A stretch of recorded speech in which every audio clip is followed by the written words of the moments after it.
Breaking news, ladies and gentlemen, breaking news. Starting off with breaking news. Thank you, Rockfin. Let's go.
I'm your host, sabrinasalvati.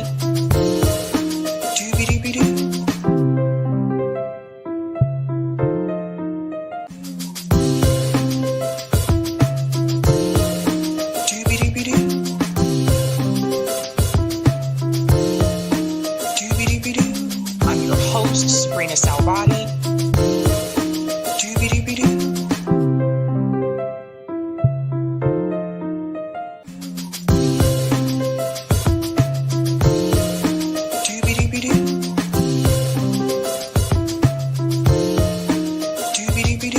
I'm your host, sabrinasalvati.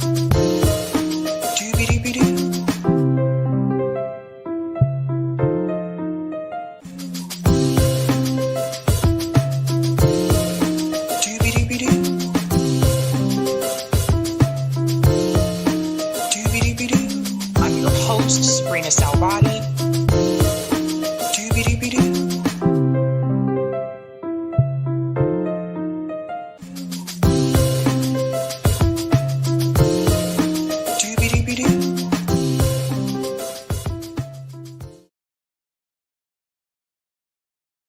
All right. I am back, ladies and gentlemen. Welcome to Sabby Sabs podcast. I'm your host, Sabrina Salvati. If you're new, I want to let you know that Sabby Sabs podcast is a part of Revolutionary Blackout Network. You can catch me there on Thursdays for the Sabby and JB show.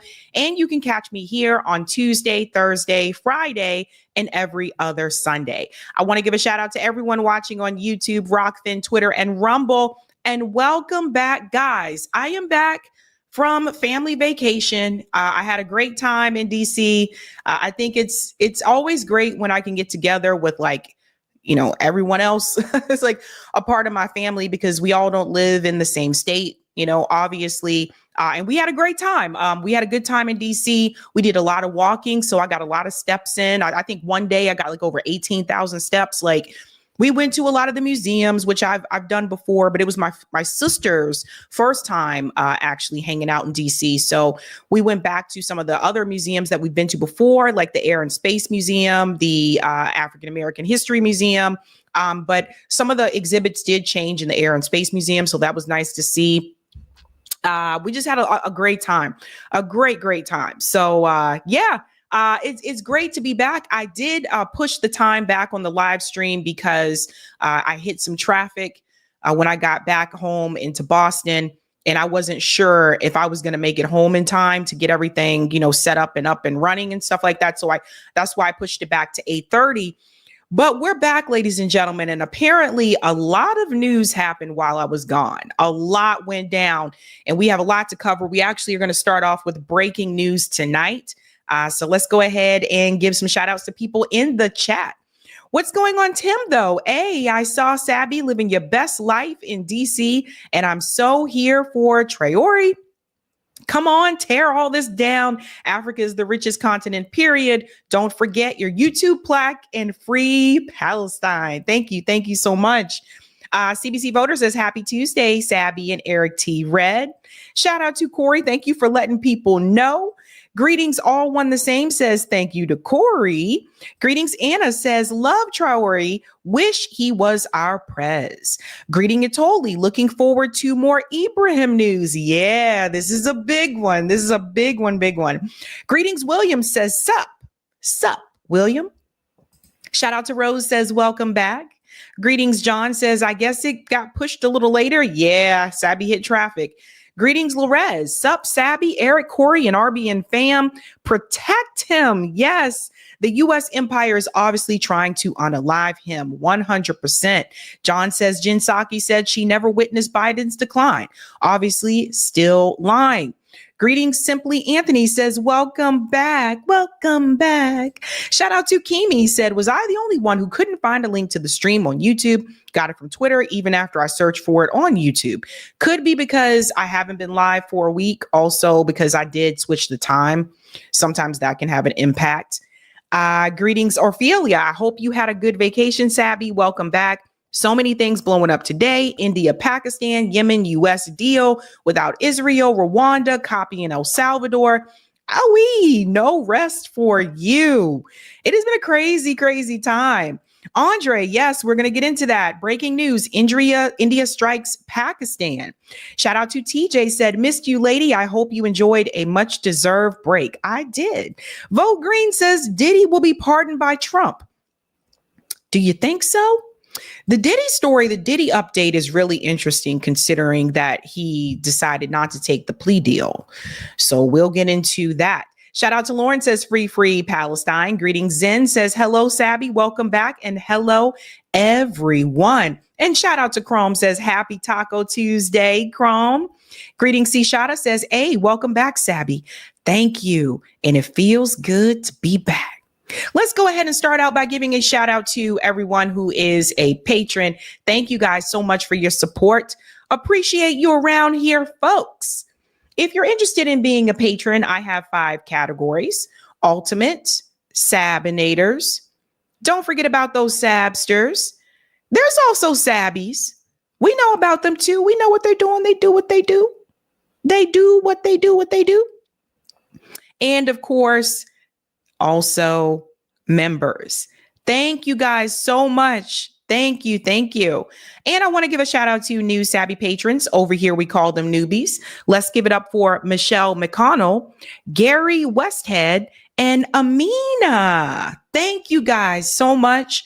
Really do appreciate all of you, fam. Let's go ahead and get into that thumbnail, folks. I don't want to keep you guys waiting because I know I'm past my usual time. Anyway, what are we discussing tonight? So much news, so many things to discuss. Tonight, we are discussing Jen Psaki denial. Oh, yes, she is. Oh, yes, Jen Psaki, Miss Redhead, she is in denial about Biden. We're going to get into all of that. We're also going to discuss Israel threatens Iran after Yemen strike. So Israel and Yemen are battling each other right now. Now, Yemen obviously warned Israel multiple times, stop blocking the aid from entering Gaza. I don't know if you guys realize it by now, but there has been no food or aid entering Gaza in over 60 days. They are literally starving the people once again. We're also going to discuss, this is a big one. Holy smokes. You will see there's Ibrahim there looking all just looking all straight. Bam. All soldier-like, all ready, like, I'm not taking this from nobody. Looking as dapper as he wants to look. Russia helps Ibrahim. Yes, that's why you see the picture there of Vladimir Putin. What is this all about?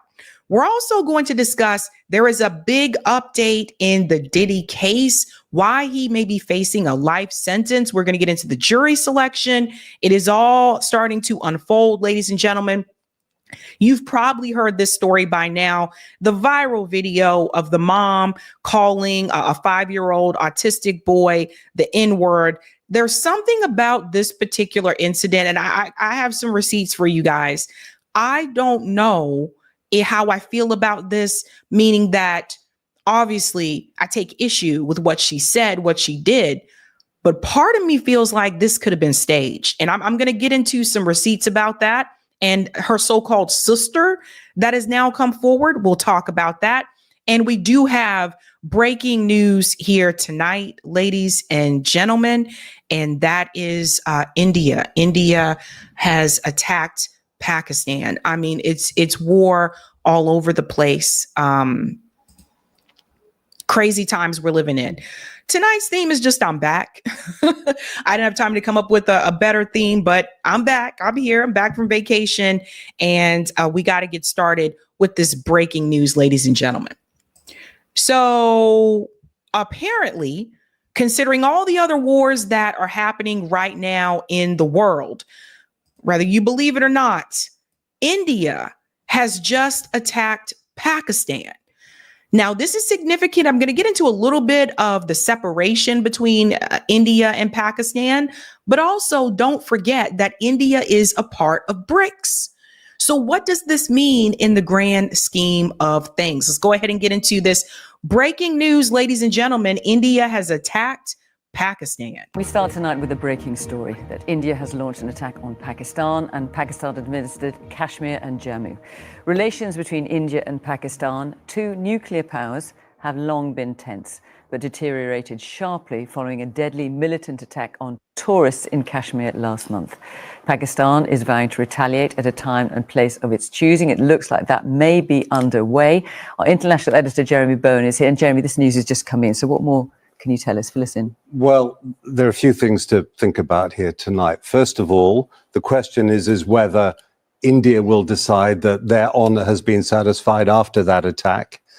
And then the question will be, what about the Pakistani response? There's been news reports coming out. The Pakistanis saying their jets are in the sky at the moment. So the nature of their response to this and any escalation that results is clearly going to be something that people are deeply worried about, because both of these countries with a long tradition of enmity have nuclear weapons. Now, pause. All right, let's go back to the map here for just a second, because this is important. As you can see, India and Pakistan are neighbors. Like, if I stood on the border of Pakistan, I could reach out my arm and high five someone in India, depending on exactly where I'm standing. But they weren't always neighbors, right? It was one entity at one point. In fact, I have a note here I want to address. So apparently in 1947, India and Pakistan split. Do you want to know why they split? Primarily because of religious and political tension. So we're talking about Hindu and Muslim communities. And this has been an issue for quite some time, right? Like this rift between Hindu communities and Muslim communities. This is something that I've pointed to about Tulsi Gabbard, right? Like a lot of times you'll hear Tulsi Gabbard with her Islamophobic rhetoric, very, very much on the side of Israel. And she has said a number of things about Muslim people that should give everybody pause, right? So part of that, in my opinion, I believe comes from that history. So there was that tension between them because of religion and because of political issues between Hindu and the Muslim communities in British India. So this isn't something that just started out of nowhere. There has been tension for quite some time. I also want to remind you about Imran Khan. Remember, I covered him on the show multiple times when he sent out an alarm to his people in Pakistan and said, they are coming for me now. They're coming to get me.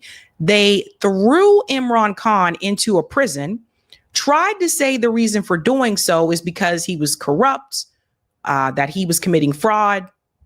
They didn't seem to provide any receipts or evidence for that.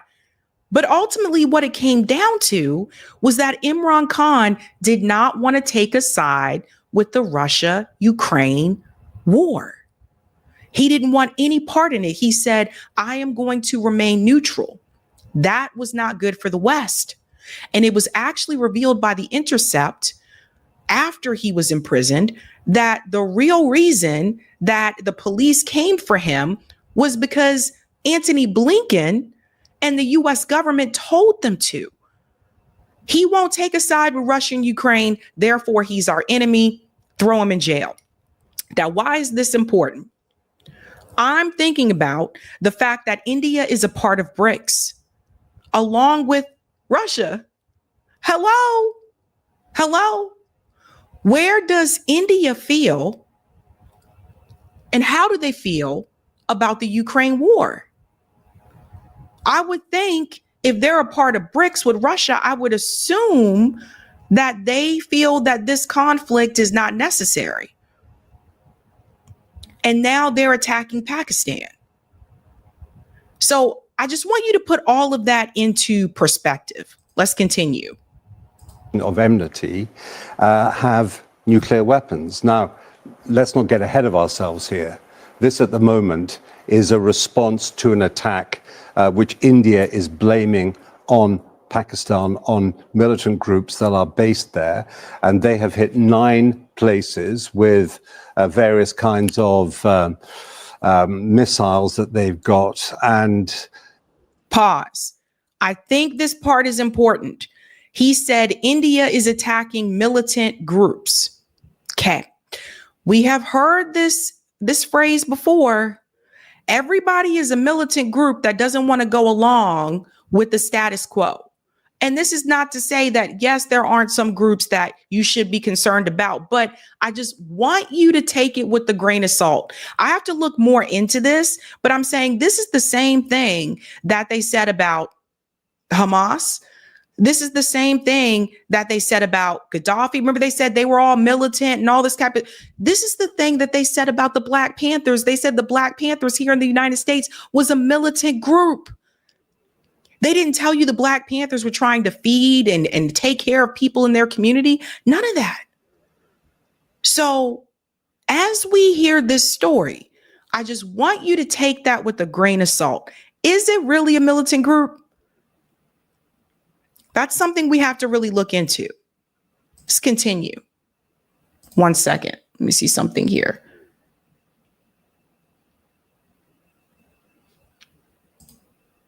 Okay, I just wanted to make sure I sped past that part. Here we go. So let's hope that internationally people are ready to try and calm the situation down to make sure it doesn't go any further. So here we go again. Here we go again. Muslim communities attacked again. People crying, people losing, people dying, people. There's so much that is happening at once. It's getting insane. You have Israel attacking Syria, Yemen, Gaza, the West Bank. You have now it's Yemen and Israel back and forth against each other because Yemen had told them, like, you're going to stop starving the people in Gaza. You have the war with Russia and Ukraine. And now India just attacked Pakistan. What is going on? So much. So many things happening at once. It's sad. That it needs to get, because India and Pakistan have a long history of tension between them, and over the disputed area of Kashmir, which has been disputed since the partition of India just after the Second World War. Well, as you say, Jeremy, this has been on the cards for some time. Relations have been extremely tense between the two countries for a number of years. Yeah, they have been tense. And so that's why this is something that we've got to be concerned about. But also, I think, first of all, both sides will know what the stakes are here. So, as I say, really important for everybody looking at this, people who might be worried about it, people who might have family out there, people who are concerned about what may happen, and journalists must not get ahead of themselves at the moment about this. Now, it's That includes you too. That includes him as well. And I want to remind you guys of something. Don't forget who met with President Trump recently. Don't forget Modi was just at the White House. Like a couple weeks ago we covered this? Modi was just there. Like what? Who gives weapons to India? What if this was planned like a month or so ago? Like, we really don't know. We don't know how long India has been planning this. But what I am saying is that this can put Russia in a difficult position because India is a part of BRICS. Do you guys think that Russia approves of this attack? Probably not. Probably not. And if Russia doesn't approve of this attack, which again, I don't think that they do, who do you think is really behind this? My guess is the United States. That's my guess. Modi was just here.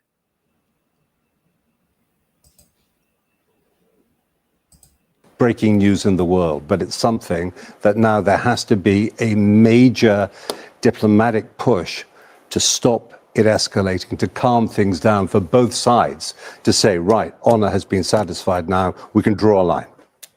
Jeremy, thank you very much. Well, we can now go live to Samira Hussein reporting from India for us. Samira, what can you tell us? Well, look, so far, the only details that we're getting here in India are actually from the Indian government and not the army.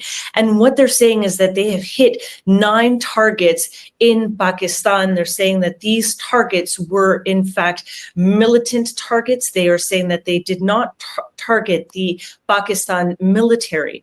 And they're saying that right now, actually, we're getting some reports of artillery shelling happening between the two countries at some points along the line of control. Pause. I just want to reiterate something that she said there that I think everyone needs to pay attention to. The response that she is receiving is from the government in India, not the military. The script has already been written.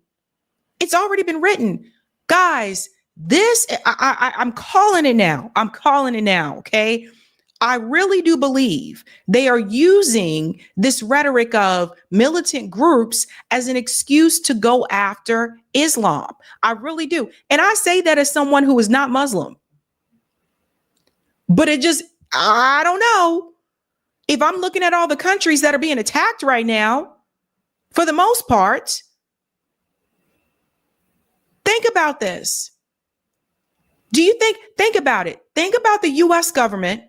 Think about what a lot of Americans consider to be the, I guess, quote unquote, religion of America. You know, a lot of people would say Christianity, even though we have all different religions here in the US, but that's what a lot of people would say. And Pakistan, for the most part, has kind of just been chilling, minus the Imran Khan thing. You really haven't been hearing too much about them in the news, minus Imran Khan's imprisonment. And now, all of a sudden, out of nowhere, India decides to attack Pakistan. It almost seems like there is a war on Islam.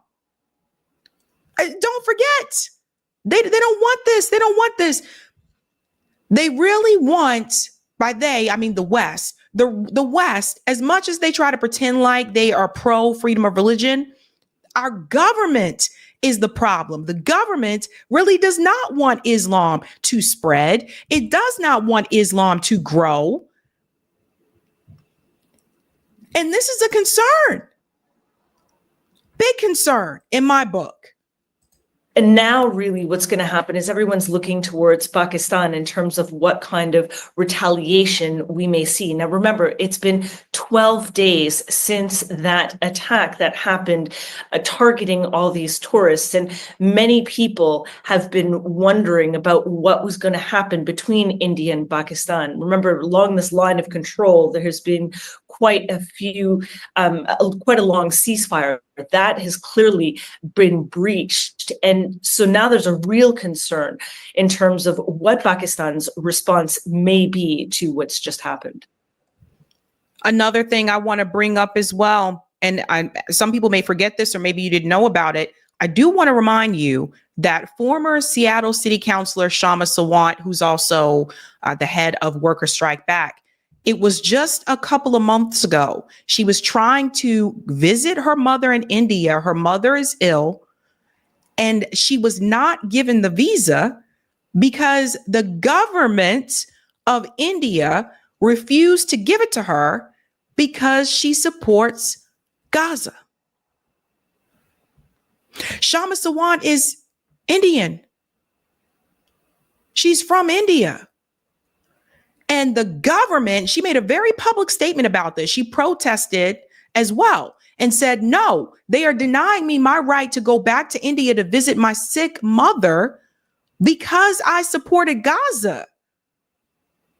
So there's a whole big thing to this, guys. I just want you to understand. I do not believe this is just about Pakistan. I really don't. And I just wonder, what does that mean for BRICS? What does it mean for BRICS if India is a part of BRICS? And what would Russia say? Something to think about, folks. Something to think about. Let's go into some of the comments here. Shout out to Hardlands Media in the chat, making some nice tea while watching this. Tariff that like button, folks. Support independent media. Tariff the like button. That's funny. Thank you, Wasim. India is part of BRICS, but purchased $640 billion from France for weapons before the attack. India is trying to play both sides. You can't have it this way. Was it a good idea for India to join BRICS? I don't know. Lucas says Americans acting like our founders were Israelis. That's a good one, Lucas. B-Snap says some people are saying this militant group was staged by India because it would be impossible for these groups to get by because there is so much security in India. Carl says India is playing both sides. There you go. Thank you, Christian. I love my Sabby sticker. I put it on my water bottle. Oh, thank you. I'm glad you received it. Thank you, Wandy. Pakistan treated that black woman like she was a queen. So question mark. He's talking about the woman that came from New York and went to Pakistan and said, this is my home now. And she said, I'm taking over here now. Kamala locked up black mothers. Traore is Muslim. Thank you, Wasim. My bad, Sabby. India purchased 26 Rafale jets from France 8 days ago, 7.1 billion, but multi-year deal replacing Russian jets for India. Yeah, like you can't, India, you can't have it both ways. Like either you're a part of BRICS, you're trying to be a part of BRICS and you're trying to play with the West as well. You want to have your cake and you want to eat it too. I mean, India is basically cheating on BRICS with the West right now. Thank you, Miss Ritchie. They stopped saying Abrahamic religions, which includes Islam, Judaism, and Christianity, and now just say Judeo-Christian. Definitely war on Islam. That's a good point. Good point there, Miss Ritchie. And thank you, Mimi. It sounds like India has been paid off by the U.S. Come with it. There you go. My viewers are so smart. There you go. All right.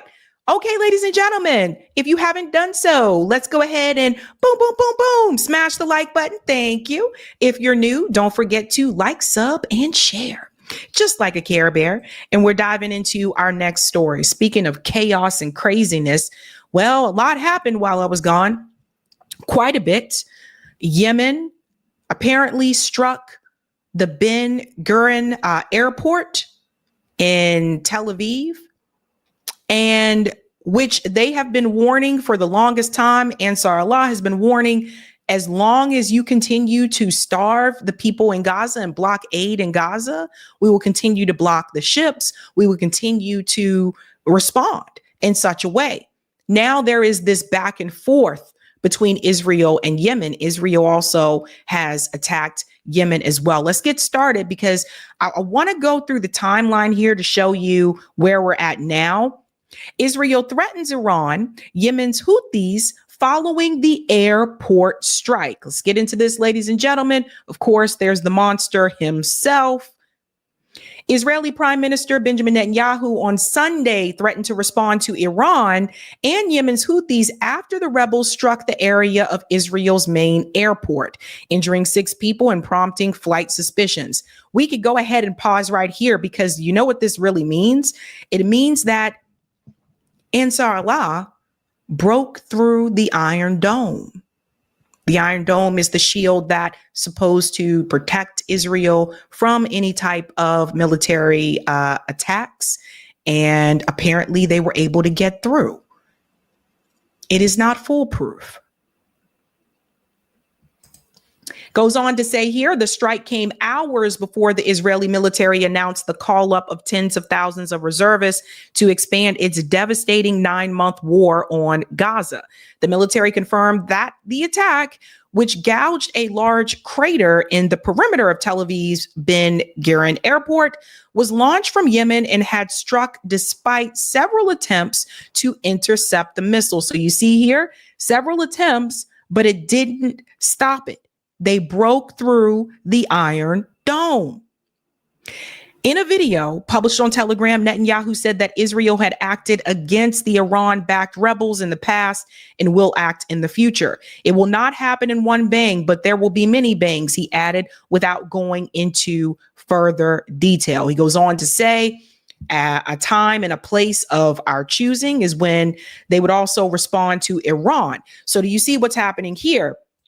Now Israel is threatening Iran again because they're like, well, Iran, they're the ones that are giving the weapons to Ansar Allah. So since we were attacked by them, we are also going to come after you. But I say this, if Israel really wanted to attack Iran, they would have done that instead of attacking Yemen. So I feel like that was kind of like a bluff from Netanyahu, not to say this still could not happen in the future, but I think he knows the grave danger that that presents if he were to attack Iran. It goes on to say Iran denied involvement in the attack on Monday, saying that it was an independent decision taken in solidarity with the Palestinians. So you're hearing both sides of this here. Now, again, we said it before. Why is Ansar Allah doing what they're doing? They're doing it because of Israel's siege and genocide of the people in Gaza, Israel refusing to allow aid and food to enter.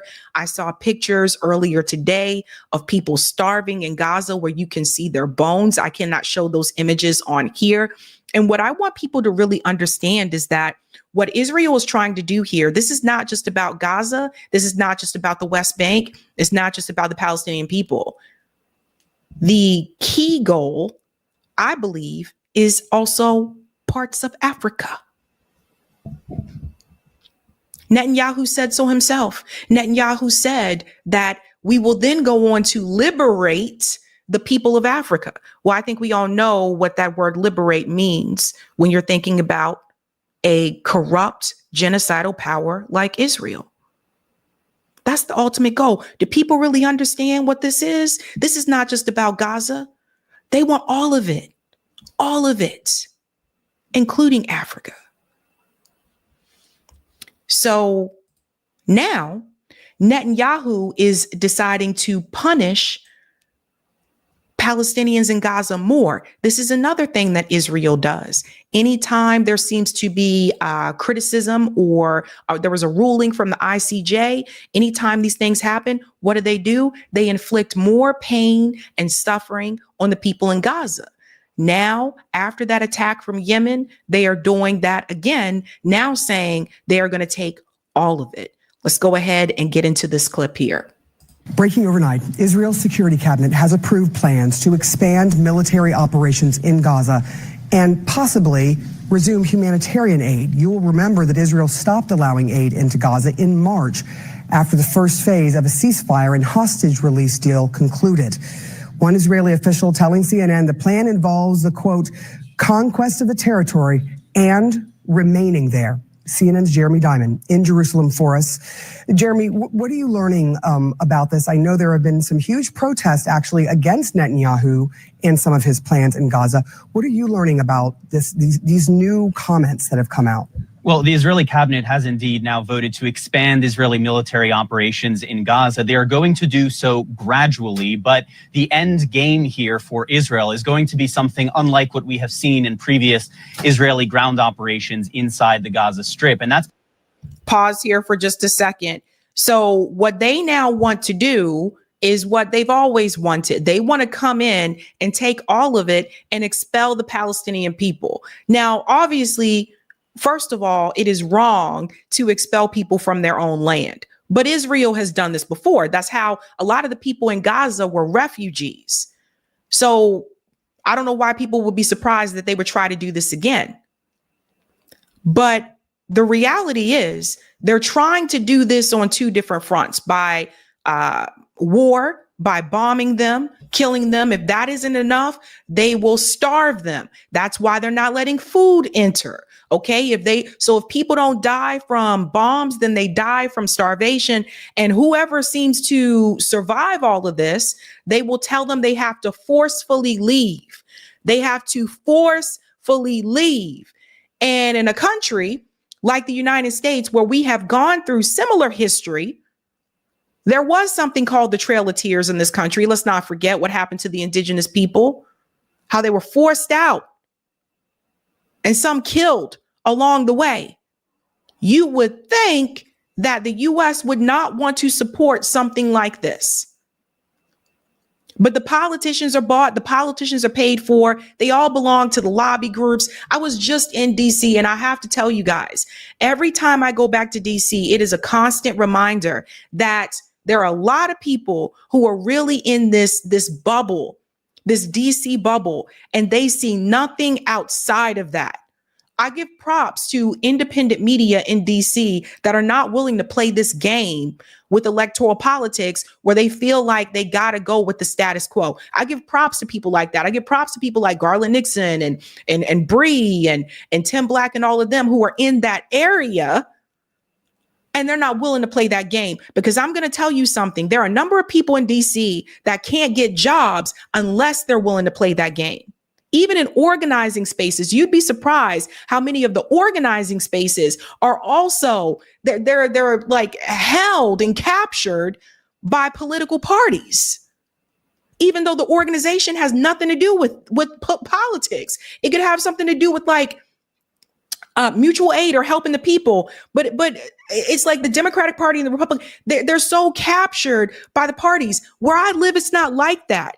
Yes, Massachusetts is a blue state, but there's red pockets here too. Don't let that fool you. But the president doesn't live here. Congress isn't here. It's very different feeling when you go into DC and you see it, just how easy it is for people to get captured.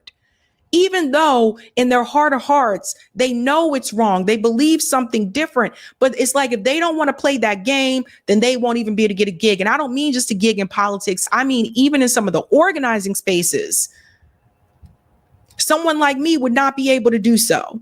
Would not be able to do so. Someone mentioned Max Blumenthal. Max Blumenthal probably faces a lot of heat living in that area. So that's important for people to know. I just want to make sure. Let's go through this part here. Here we go. Let's go ahead and bring this back in. Very, very much captured. Plan for military operations in Gaza will involve the, quote, conquest of territory and remaining there. So whereas in the past, the Israeli military has gone into certain areas, carried out... We have to fast forward a little bit here. Sorry, sometimes they show certain things we just can't show, so I don't want to. Okay, so you guys need to see this here too. Look. And from so many Israelis, as we have seen, a majority of Israelis in recent polls have said that they want to see an end to the war and a deal to free all the remaining hostages. That part is important. Even Israelis are now saying they want this to be over. They want an end to the war. But there's a difference between an end to the war and taking over the land and expelling the people. Because you can end the fighting. Israel can say, okay, we're not going to bomb anybody anymore. That still doesn't mean they're not going to tell the people who are still alive that they have to get out. And then where are they going to go?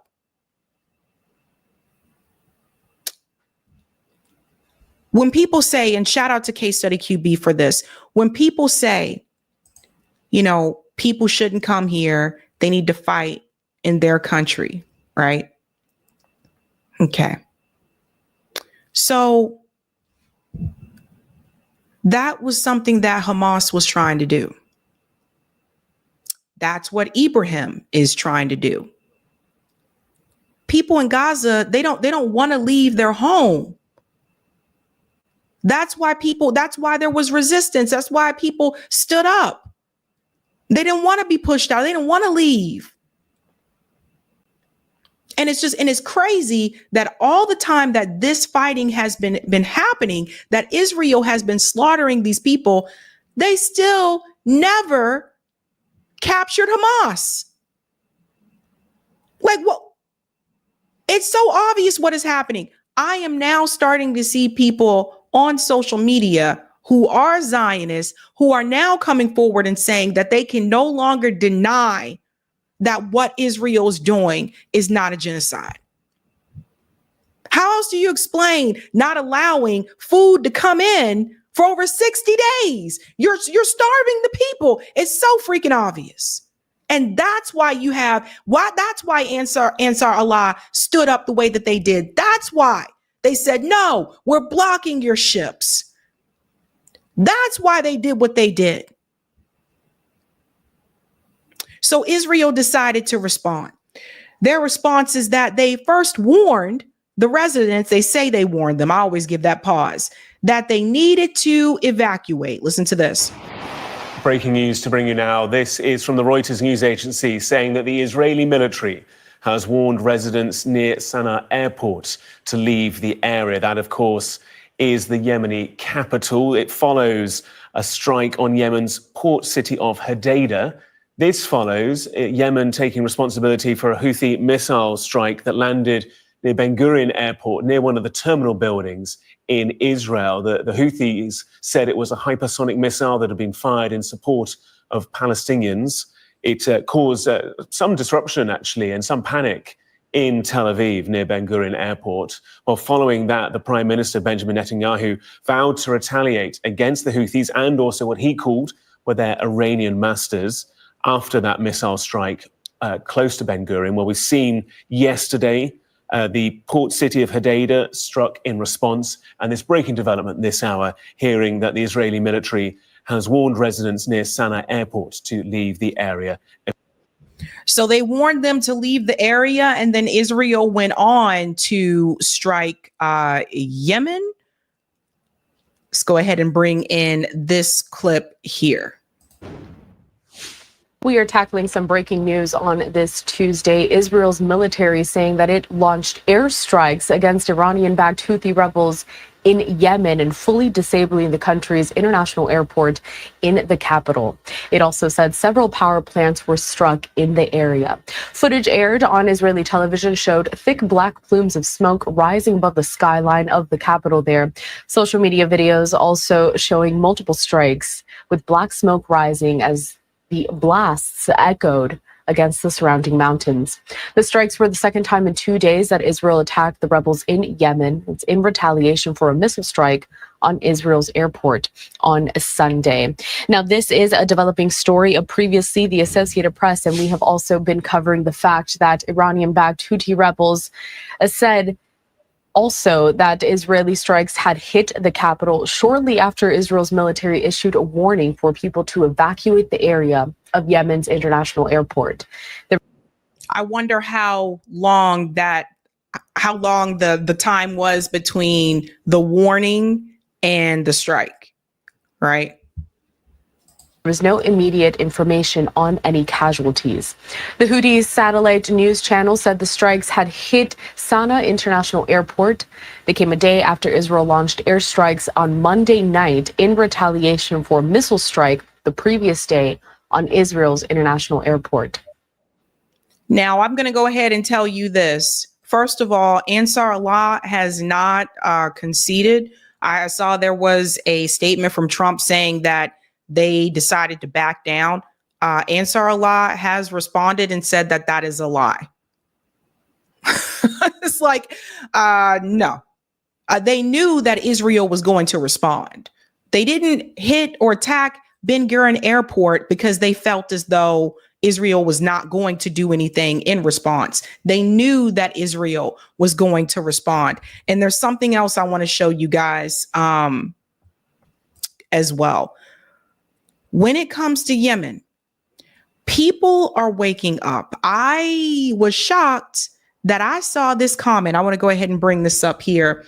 I was shocked that I saw this comment on ABC News comment section. Literally blown away. And I'm honestly surprised they didn't turn the comments off, because it's one of the comments, but there were many, many more that I think people need to see. And here it is here. I'm going to go ahead. I took a screenshot of it just in case they turn their comments off.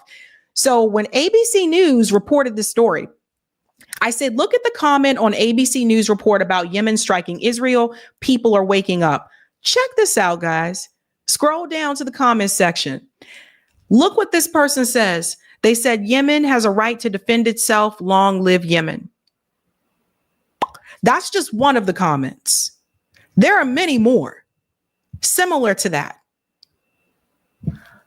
On ABC News YouTube video. So really shocked the comments weren't turned off. People are waking up.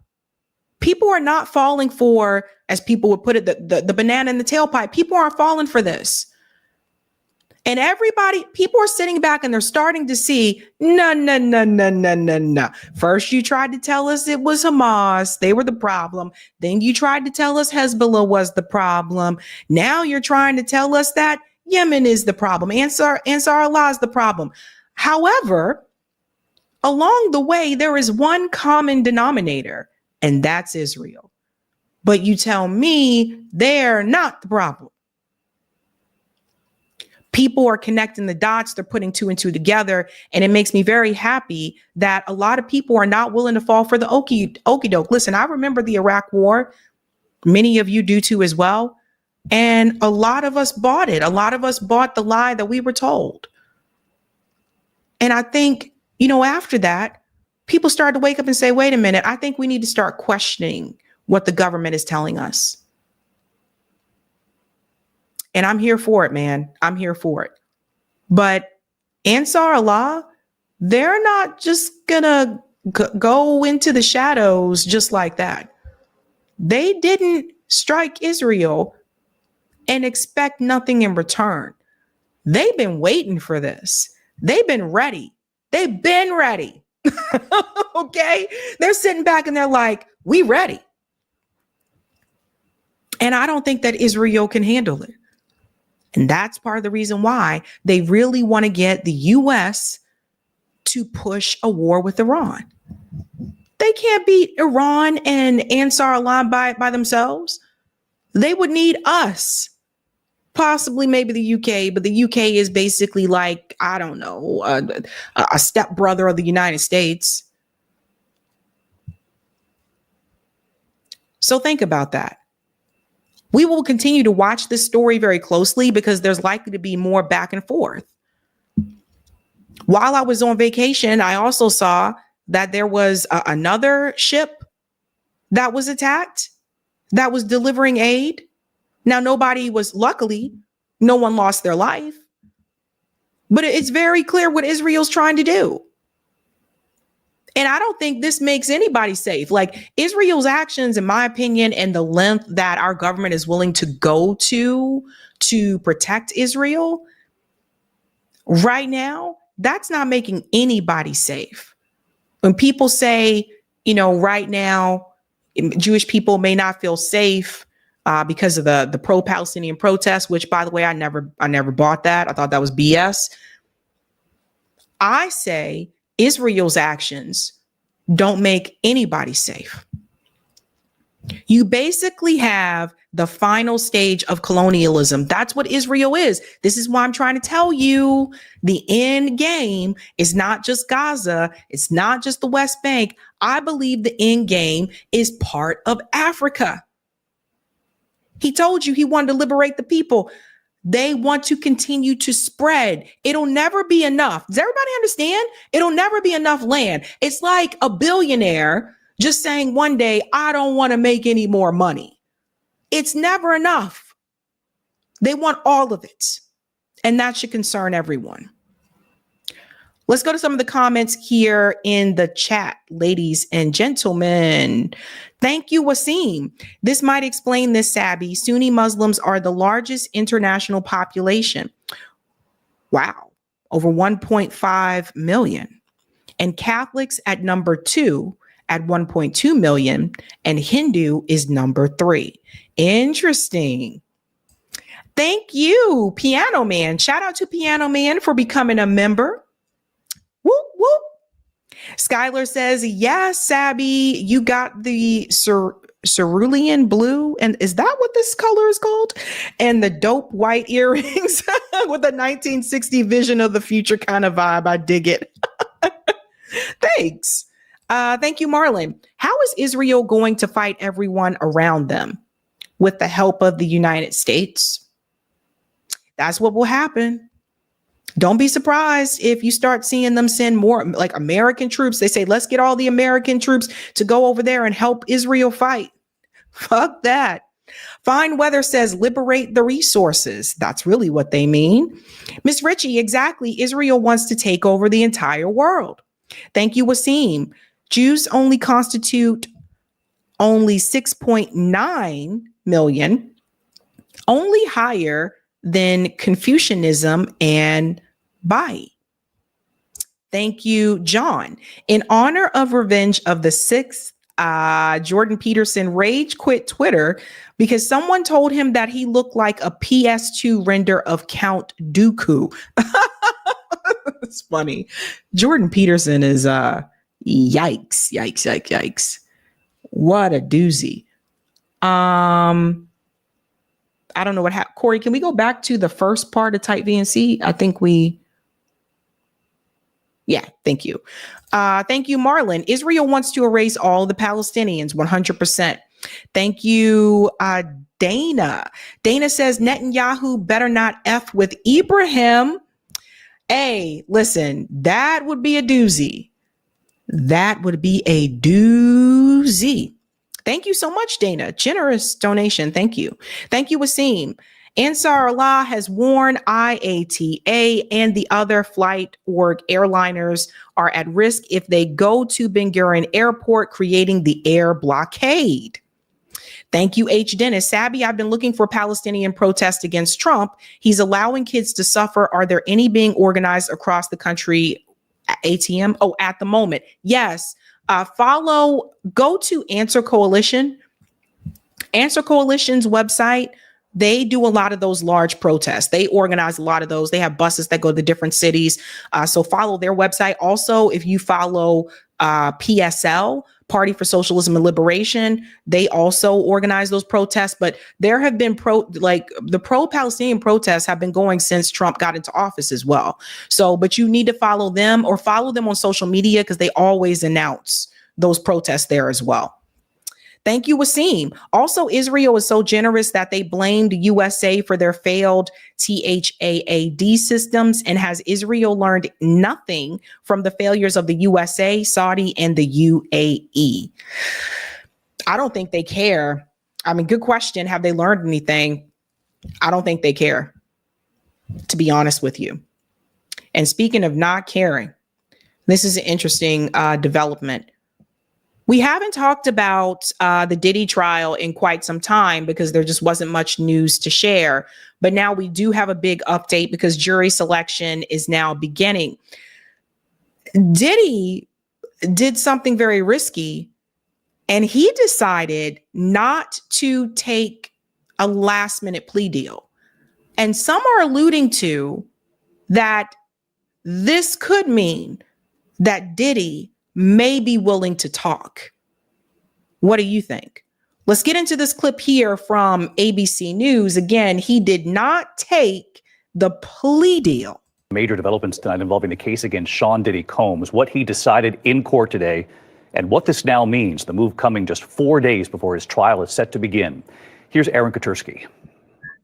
Tonight, Sean Combs makes it official. He's rejecting the government's offer to plead guilty and spare himself the possibility of a prolonged term in prison. When asked if he turned down the offer, Combs answered, "Yes, I do, Your Honor," as he stood in a baggy beige jail uniform. Terms were not disclosed, but prosecutors did say a plea could result in a shorter sentence for Combs than if he's convicted. So the plea deal would have given him a shorter sentence, and he's willing to take the risk of possibly having life in jail. I don't know if you guys know this, but he's actually facing the possibility of life. And we're not talking about 20 years. He's facing the possibility of life in prison. And he was offered a plea deal and he rejected it. And this is why some believe that he might be willing to talk. Oh boy. Decision guarantees Combs will face trial beginning just 4 days from now that will test whether one of music's most prolific figures used his power, wealth, and fame to sexually exploit both women and men for decades. Combs has pleaded not guilty to racketeering conspiracy, sex trafficking, and transportation to engage in prostitution charges that accused him of coercing alleged victims into prolonged drug-fueled sexual activity that he called freak-offs and threatening them into silence. At trial, Combs will ditch the jail garb and wear ordinary clothes, as his lawyers argue the evidence shows consenting adults being intimate in their own way. Jury selection begins Monday. David, prospective jurors have already started answering written questions. If Combs is convicted, he faces what could amount to a life sentence. David, Aaron. Yes, a life sentence. Now, that's important because I explained to you when I went through Whitney Webb's article about the connection between Diddy and Russell Simmons and Clive Davis and Jeffrey Epstein. Diddy is not the head of the snake, just like Epstein was not the head of the snake. They don't go after the head, right? So essentially, Diddy and Epstein, as I said before, they are the ones that have been chosen to take the fall. Diddy is continuing to say that these acts that he participated in were consensual. We don't know. We do know we saw the videotape from Cassie of him kicking Cassie when she was on the ground. We do know that we saw that. We know what Cassie said he did to her, that there were things done to her that were not her will. It wasn't consensual. Now, the fact that he rejected that plea deal is really, really giving people pause, because it almost feels like he is willing to, he believes very, very much so that he did not do anything that was not consensual, and that he's willing to run the risk of possibly getting a life sentence. And now that jury selection has begun, I want to show you guys this. I can't believe it, but it is happening. The jury selection is beginning. How long will this last? It says proceedings started Monday, May 5th, in front of a U.S. district judge. And this was at the Daniel Patrick Monahan Courthouse in Lower Manhattan. Choosing a panel of 12 jurors and 6 alternates is expected to take a week. The judge told jurors the trial itself could last around 8 weeks. That's actually short, in my opinion. I remember the OJ trial. Do you guys still remember the OJ trial? Like, I feel like that was pretty long. But they're saying it could last 8 weeks. The court is expected to be open to the public, but proceedings will not be televised or streamed online. Cameras, phones, and electronic devices are normally not allowed in U.S. federal courtrooms. So because federal courtroom, they are not going to allow, of course, cameras in there. This is not going to be televised like the OJ trial was. So don't get your hopes up about that. But what's crazy is the life sentence is really, really like, yikes. And now the jury selection is beginning. Let's get into this. Today in a New York federal courtroom, Sean Diddy Combs told the judge he was, quote, a little nervous. The rap mogul's criminal trial began this morning. He is sex trafficking, racketeering, and more. The two sides are now in the process of selecting a jury of 12 plus alternates. Most of the prospective jurors acknowledge they're aware of Combs's case and also the allegations that span some 20 years. Among those allegations, he's accused of forcing at least 3 women to engage in sex acts with him and at times with male prostitutes during parties known as freak-offs, which lasted for days. Combs faces spending the rest of his life in prison. CNN's Kara Scannell has been covering all of these developments for us. She's outside New York's federal court right now. So some of these prospective jurors already turned away. Kara, why? Yeah, a number of jurors have been turned away. One woman, because she had seen that hotel surveillance video, she saw a still image of it where Combs is on camera kicking and dragging his then girlfriend, Cassie Ventura. Now, the juror said that she referred to it as damning evidence. And after a back and forth with the judge, he decided to excuse her for cause because she had formed an opinion on it. I mean, other jurors have been excused, one because the man had just started a new job and couldn't take off 8 weeks. Another juror was excused because he said he had a negative experience with law enforcement. But so far, 11 jurors have qualified to continue through this process. And the magic number here is 45. Once they hit 45 jurors, that is when the judge will have both the prosecutors and Combs's team do their peremptory strikes. That's where they can eliminate jurors for just about any reason until they get to 12 jurors and a number of alternates. But those who have gotten through, some of them have seen the tape. One woman said she did see that hotel surveillance video. Others were familiar with the case. I mean, there were 2 women who said that they had been sexually abused, saying it happened decades ago, and they thought that they could look at the evidence in this case, which is about sexual assault, and view it fair and unbiased based on what comes into the courtroom. And one woman had, who is proceeding, said she was arrested when she was 16 for shoplifting at Harry Potter's World at Universal Studios. The judge asked her what she stole. She said it was a wand. Let me just pause there for a second because this is already a shit show. Okay, like someone arrested for stealing a Harry Potter wand, this person who may be a juror. Let me just comment on something first and foremost. Number one, I have to push back on the jurors that have been victims of sexual assault. I don't think that should be, I do not think they should be jurors on this trial. As much as they said that they believe that they'll be able to be, unbiased and just look at the evidence, I do not think that they should be jurors on this trial. That's just me. Don't know what's going on with the juror with the Harry Potter wand. That's just really weird. Kind of a little bit strange there. 2, the part about one juror said she saw the photo of Diddy, kicking Cassie or whatever. I thought everybody saw that. So are we to assume that none of these jurors saw that video or that photo? It was all over the internet. So I'm assuming everyone saw it. And so if they're looking for jury members that didn't see any of that, I think that's going to be kind of hard to find. That's just my take on that. But I definitely, the women who said that they have been victims of sexual assault, I do not think they should be jurors on this particular case. That is going to be, number one, especially triggering. But number 2, I don't believe I'm going to be unbiased. I just do not think this is the right case for them. Let's continue on here.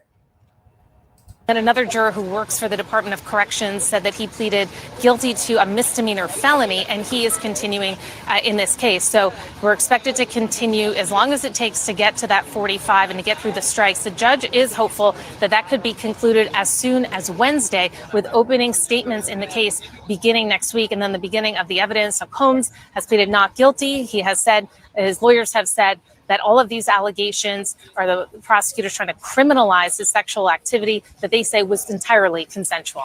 Guys? All right, Kara. So that's what this case is going to come down to. Diddy's team says that his activities were consensual, and the other side is saying that's not the case. I would assume, since he refused to take the plea deal, that maybe he has evidence on his side. I don't know. Everyone continues to say there's all these tapes. Don't know. But the fact that he was not willing to take the plea deal and he's saying that his activity was consensual, that tells me either one or two things. Someone asked the question in the chat, do you think that he would name names? It's possible. He seems very confident. I don't know. We're going a little bit more here, and then I'm going to show you his first appearance here. He did appear in court. I appreciate it. Thank you. Brianna? All right, let's talk about this now with entertainment attorney and former litigator Lisa Bonner. First, Lisa, I just want to get your reaction to some of what we learned so far. The judge granting a defense request to dismiss a prospective juror because she called the hotel surveillance video damning. Maybe not surprising, but what do you think about this? Good afternoon, Brianna. It's absolutely not surprising because they want to get to a fair and impartial jury, and someone who has already formed an opinion, for example, is not going to be someone that the defense is going to want to move forward with, because you are supposed to listen to what the judge says in the four corners of the room. And so when you are walking in there with an already pre-approved idea of what you think is going to happen and what you think your opinion is going to be, it is hard to be able to say that that person is going to be swayed and can be fair and impartial. And we do have the jury questionnaire. One of the questions is, have you, a family member, or someone close to you been the victim of sexual assault, sexual harassment, or domestic violence? It's notable 2 women who said they'd been sexually assaulted in the past remain in the jury pool after being questioned. How could that impact things? And specifically how the defense may handle this? Well, that's one of the things that you would be looking for as a prosecutor, right? You would like someone who has experience with sexual violence. And that does not mean that you have a predisposed notion of what he did, but you are comfortable with graphic testimony, for example. You are comfortable watching videos and you have some experience. So it's not an ideal juror for the defense, but that is someone that the prosecution would want on their team. And that is not a reason to excuse the juror for cause. Well, she would know better than me. It's going to be interesting how that turns out. Now, he did appear in court, so I think you guys need to see this. Sean Diddy Combs appears for the first day of the trial. Check this out. Jury selection starting today in Sean Diddy Combs' federal trial. Prospective jurors are inside the courtroom now, along with Combs. Federal prosecutors allege he abused, threatened, and coerced women into prolonged, drug-fueled sexual orgies he called freak-offs, and then threatened them into silence. Diddy has denied the charges, but he's facing what could amount to a life sentence if convicted. Let's bring in ABC's Rena Roy outside that courthouse for more. Rena, what's the latest? Yeah, well, Diane, we know from our teams inside the criminal courthouse here behind us that jury selection is officially underway. And the key, of course, we've been saying it all morning, that the key is to find jurors that can actually be unbiased and fair when weighing the evidence against Sean Diddy Combs. We know that several hundred prospective jurors, they've already filled out a written questionnaire.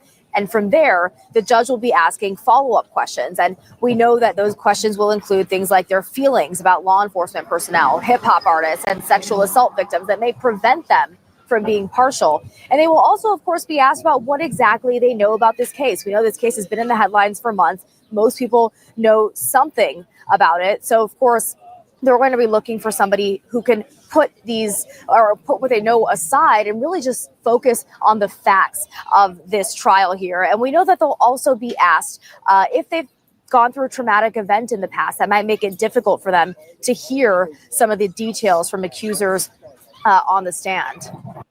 That's the part that I was alluding to. I think it could be triggering for some people. I see people asking about the plea deal. Unfortunately, the details of the plea deal wasn't released. So we don't know what they were asking him to accept or admit for that plea deal, but he rejected it. This is going to be really interesting. If I were to make an assumption, I would assume they are not going to put him on the stand, just like OJ wasn't put on the stand. But it just seems like in some way, shape, or form, he feels confident enough with his lawyers that he didn't need to accept that plea deal, even though he could be facing life sentence. And the big thing is, this isn't just about the sexual activity. This is also about racketeering. They are charging him with racketeering as well. And I just wonder if other people are going to be mentioned. Now, like I said, you can read that article by Whitney Webb. We covered that here on the show. But part of me wonders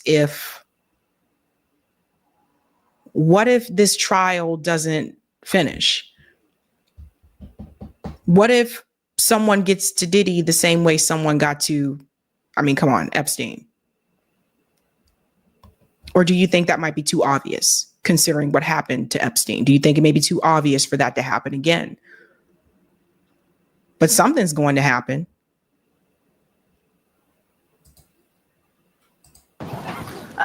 Rena, any sense on how the defense plans to try to raise reasonable doubt in this trial?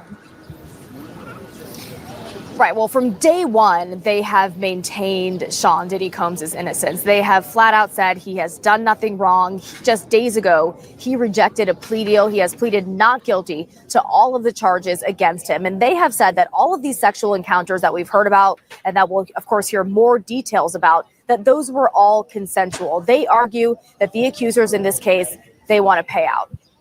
And what about the prosecution, Rena? How are they trying to prove this case beyond a reasonable doubt? So we know that several victims in this case are going to take the stand. Several of them have been unidentified in the indictment. And we know that singer and ex-girlfriend of Sean Diddy Combs, Cassie Ventura, is going to be a star witness for the prosecution. And also part of that part of the case is, of course, that 2016 video that was obtained by CNN. It shows Sean Diddy Combs beating and dragging Ventura through a Los Angeles hotel hallway. That, of course, made the rounds on social media. A lot of people had opinions about it. The jury will now get a chance to view that video. So can I just ask everyone a question really quick? Do you think it's a little bit strange that it was that one video from Cassie that really put things into motion for Diddy to even be facing a trial right now? When you compare this to Epstein, there were multiple videos. There were multiple videos at his Palm Beach residence way prior to his conviction, years before that. Remember, we talked about this with Virginia Giuffre. There were already videos that were compromised at his Palm Beach residence, and it took years before Epstein was even convicted, right? So it is interesting that that Cassie coming forward and that one video really kicked all this off for Diddy. And it makes you wonder. We don't know if he's going to talk or not. The rejecting of the plea deal when you're facing a life sentence, it gives me pause. It makes me wonder, what does the defense have up their sleeve? Like, what do they have? What evidence do they have? What information do they have? Is he going to pull other people into this? We don't know. I'm also shocked that he wanted to go to trial. I'm really shocked about that. But here we are. At the beginning of this year, I said that 2025 was going to be the year of lawsuits. I didn't think it was going to get this crazy, but here we are. Let's go to some of the comments here in the chat, ladies and gentlemen. Mouse says he will never get out of prison. Sith says, do you think he will tell on others? I think it's possible. Thank you, Wasim. It would be hilarious if Diddy ends up as Suge Knight's cellmate. Damn. Brand Slayer says, I don't even know what to think about these cases. People stay lying under and above oath. Thank you, Wasim. If he is willing to talk, have fun, Russell, Usher, Kardashians, and many more diddler party goers. Rebsman Lucian says that is BS. Cameras should be in every courtroom. I agree. I don't know why we have that rule that they're not allowed in federal courtrooms. Thank you, John. Hot take. Return of the Jedi is my favorite Star Wars movie. I think Return of the Jedi and A New Hope are better than The Empire Strikes Back. Love Empire, but a tad overrated. I love the Ewoks Sue Me. Return of the Jedi is my favorite. It's always been my favorite. And I've seen all the Star Wars movies, right? Like the new ones, the old ones, but the Return of the Jedi has always been my fave. Thank you, Marlon. There are some big names on that list that will never get out because of Diddy's. You guys can see that there. Team Green says, Sabby, do you think Diddy will end up like Epstein if he threatens to talk? I think it's possible. Thank you, Wandy. It's difficult to give an exact number of Zionists. I agree with you, Wandy. Thank you, Savannah Doll. Did you hear of the IGO Anti-Boycott Act to fine people and companies that boycott entities associated with Israel? Congress was to vote today. I think they didn't vote on that, if I understand correctly. But yeah, that was insane. That was absolutely insane. The crazy part, I think even Marjorie Taylor Greene spoke out against that. Thank you, Luigi. Actually, 1 in 2 women have experienced unwanted sexual contact. Good luck finding women who haven't been essayed as jurors. That's a good point. Eric says he's crazy to go to trial. Soon as they show that video, it's over.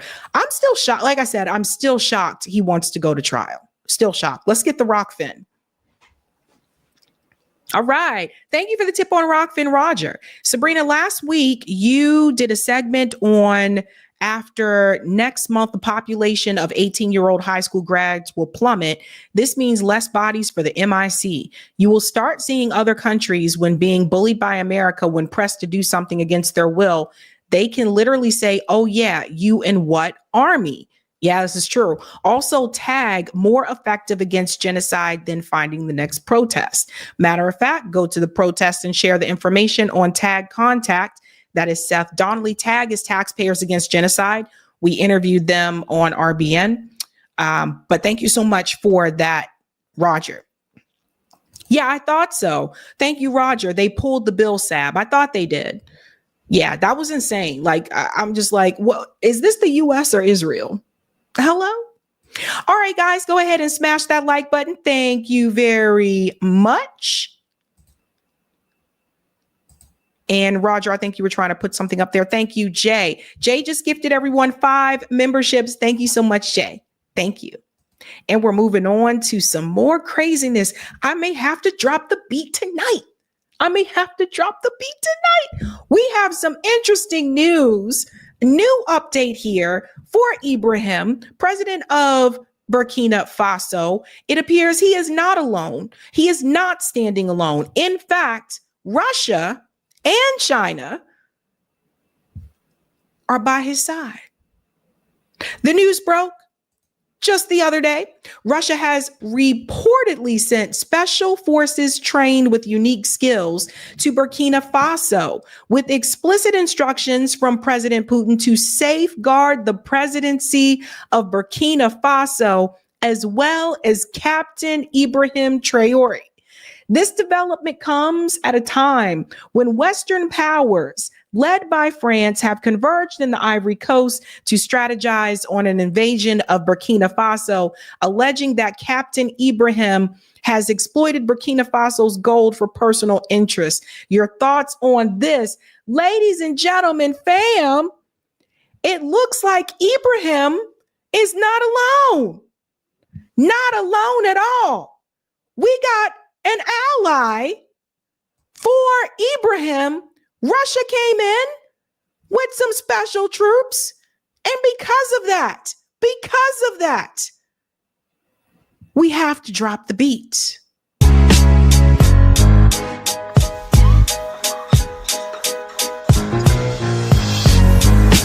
Dance with me. Hey, dance with me. Do the jump. Shake the rump. Woo! It's not over, ladies ladies and gentlemen. It's not over. He's not alone. Not alone. In fact, we're going to get right into it. This is getting interesting, folks.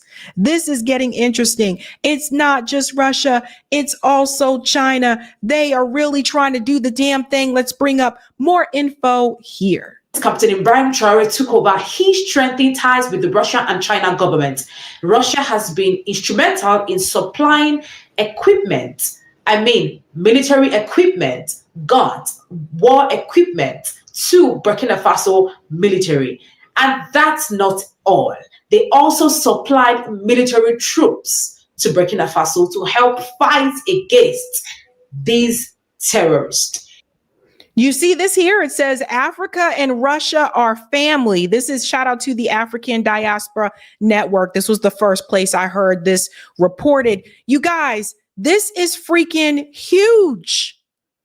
Freaking huge. This man is trying to save his country. He doesn't want the West to take over his country. He doesn't want to be under their control anymore. There's been over 20 assassination attempts on his life.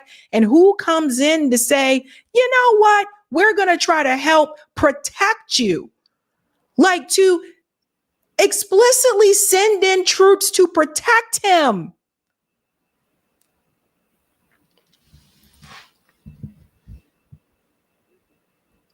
Because they don't want what happened to Gaddafi to happen to Ibrahim. Russia knows what the West is trying to do. This is why independent media is so important, you guys. Like, this is why all these countries that corporate media want you to believe are the boogeymen, we're the one. It's this country. It's the U.S. government that's terrorizing the entire world. So a lot of people didn't expect this, but here we are. A very good one, I must say.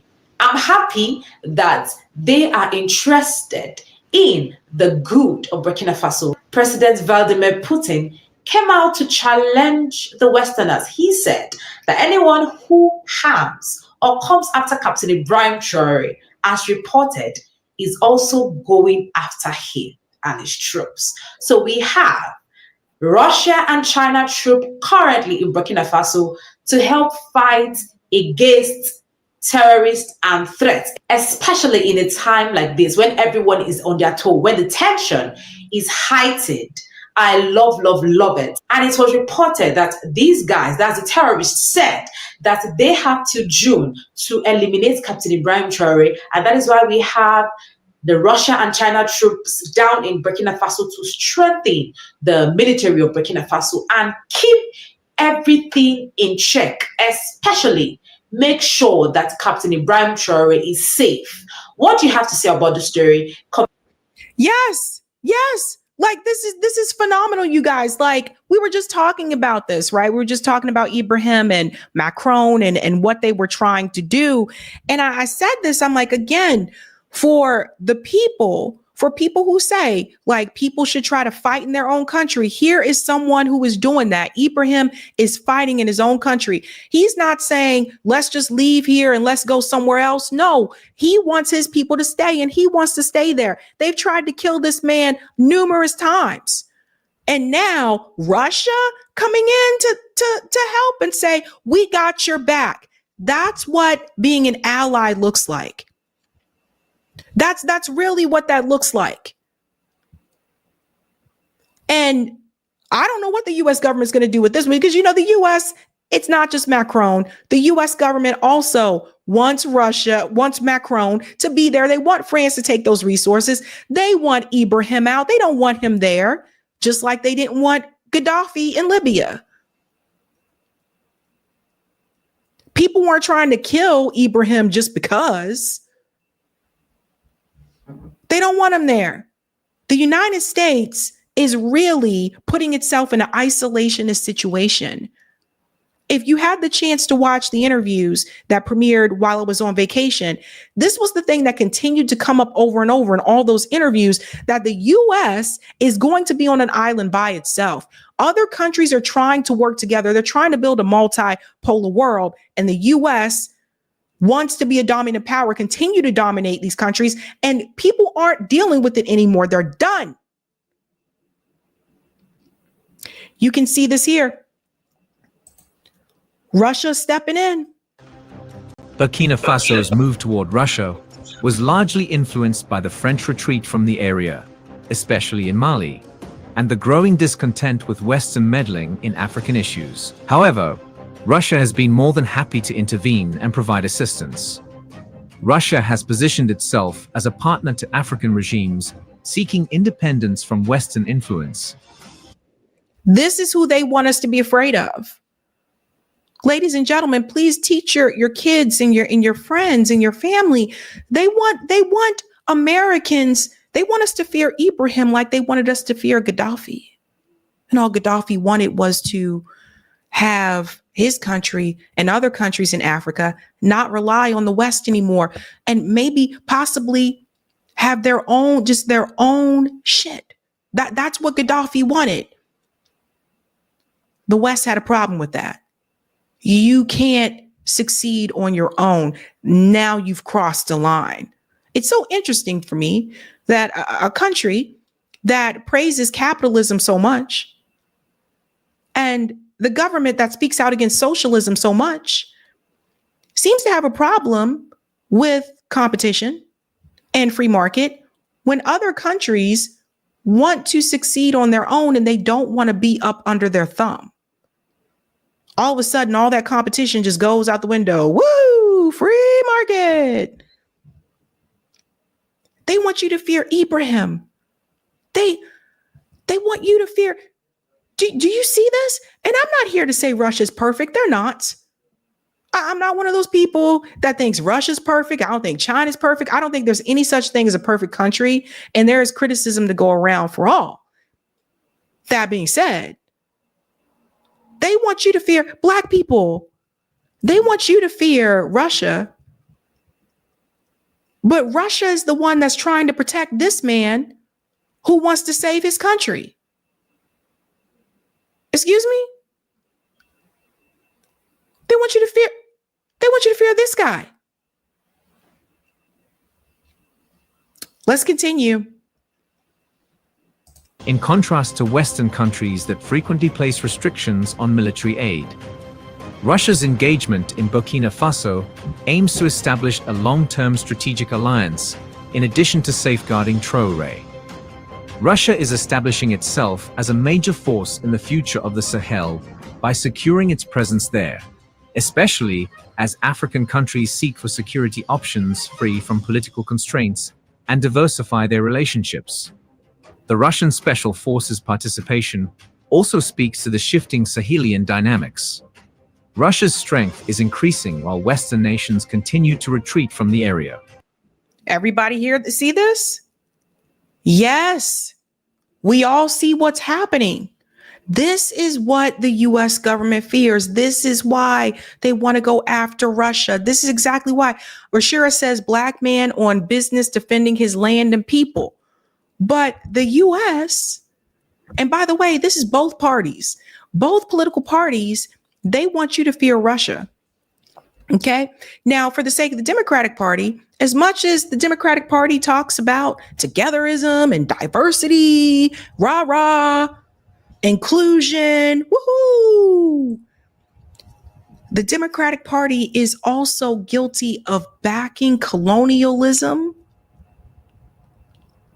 and the killing and removal of diverse people. Gaddafi under Obama. Like, don't get it twisted.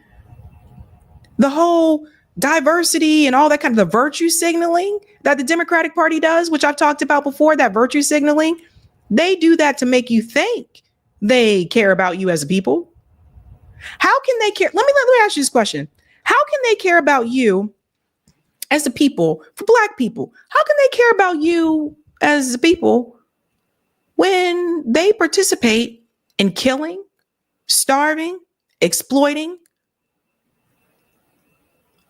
people from Black countries? But you think they care about you? They don't care about you. That's just a way to keep you in the party. Now, the liberals, they're going to say, well, don't you say about the Republican Party? Republicans don't say that. Republicans don't pretend that they're not trying to virtue signal to black people. Democratic Party does. I mean, it's so obvious that people are paying attention to what's happening. But rah, diversity. Moscow has been expanding its presence in Africa by providing different regimes who are hesitant to accept Western intervention with military assistance, equipment, and training. Russia is aware of the strategic importance of Burkina Faso, which is situated in the center of the Sahel.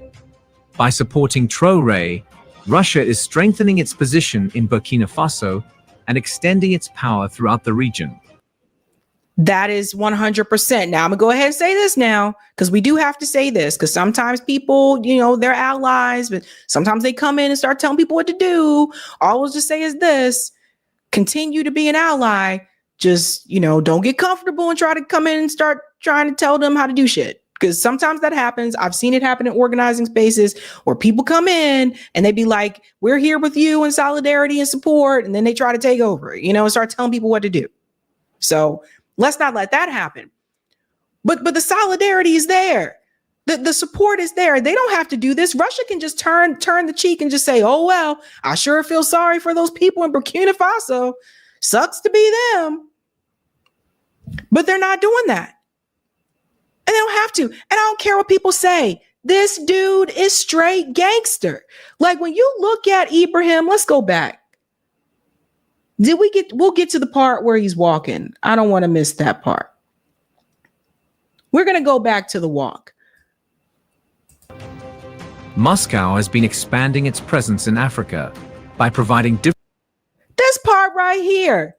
This dude is straight gangster, man. You have to cheer for Ibrahim. You have to cheer for him. You just can't. This guy ain't bowing down to nobody. Nobody.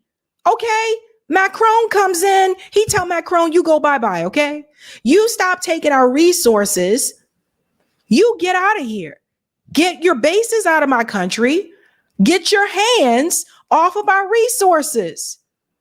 This is a strong man. Everyone should be applauding Ibrahim. This is straight up gangster. This is how you're supposed to be. You're supposed to protect your country. You're supposed to protect your people. And he knows that that's a risk on his life. He knows this. They tried to kill him multiple times, and he still say, no, you are not going to take my people. You are not going to exploit my people. Stop taking our resources. That's what this is about. And everyone should applaud him for doing it. This dude, salute Ibrahim. Yes. Kill your Gorgies. That's a good one. This is Sparta. He is out there doing the damn thing. Doing the damn thing. I ain't afraid of nobody. Nobody.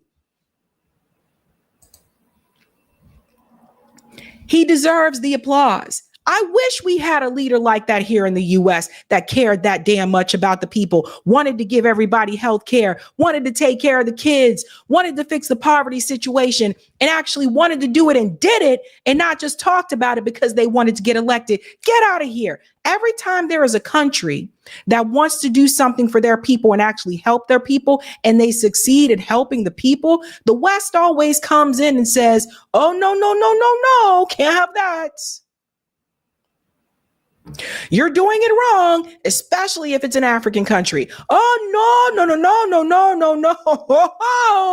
Oh my God, they're spreading communism.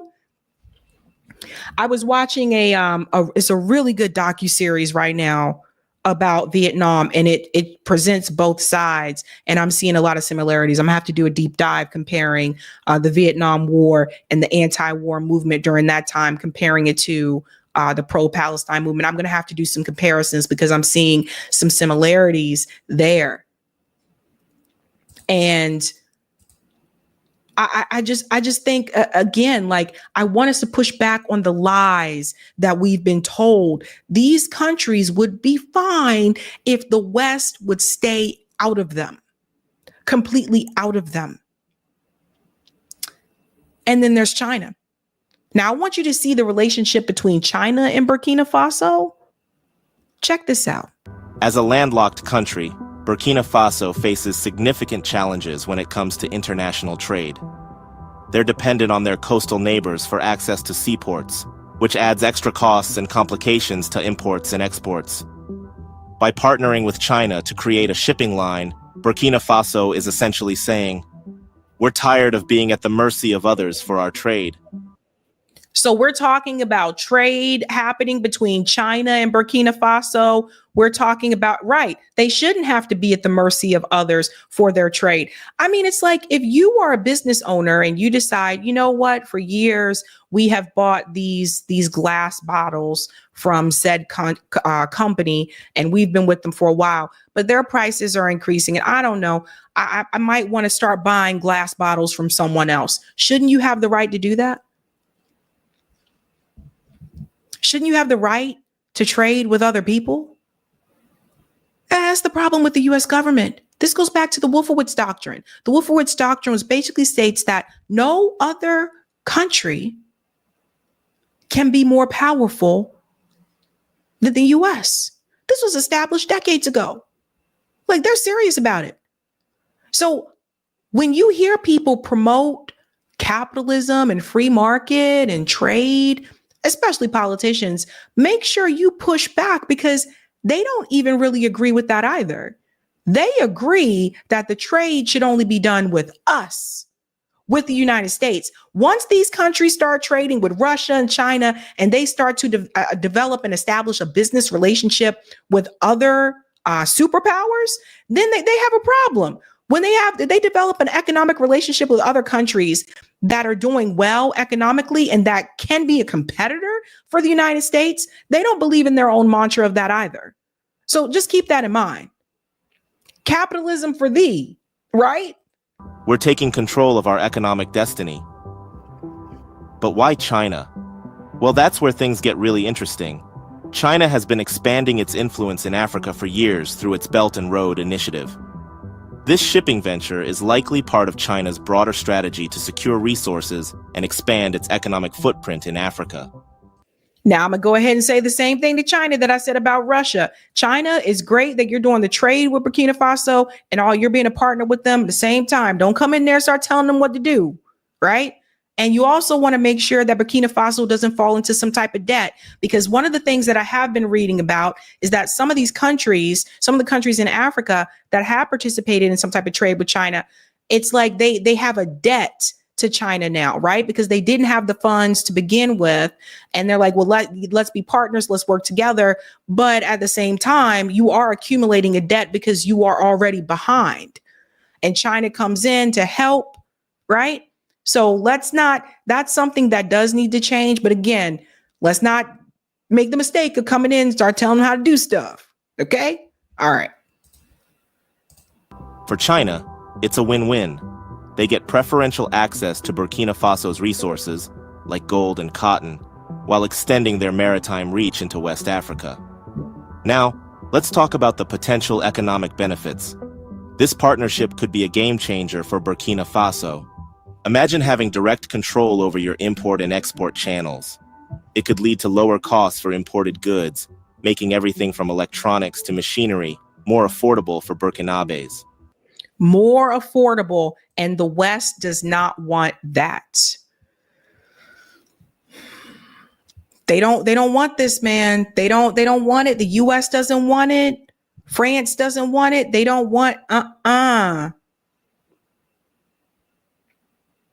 So they have China and France in their corner. Ibrahim has China and France in his corner. So I say this to prove a point.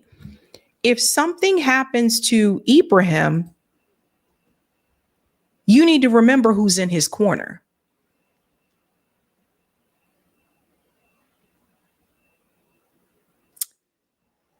These are the kind of things that, you know, people don't really want to get into, but we got to go there.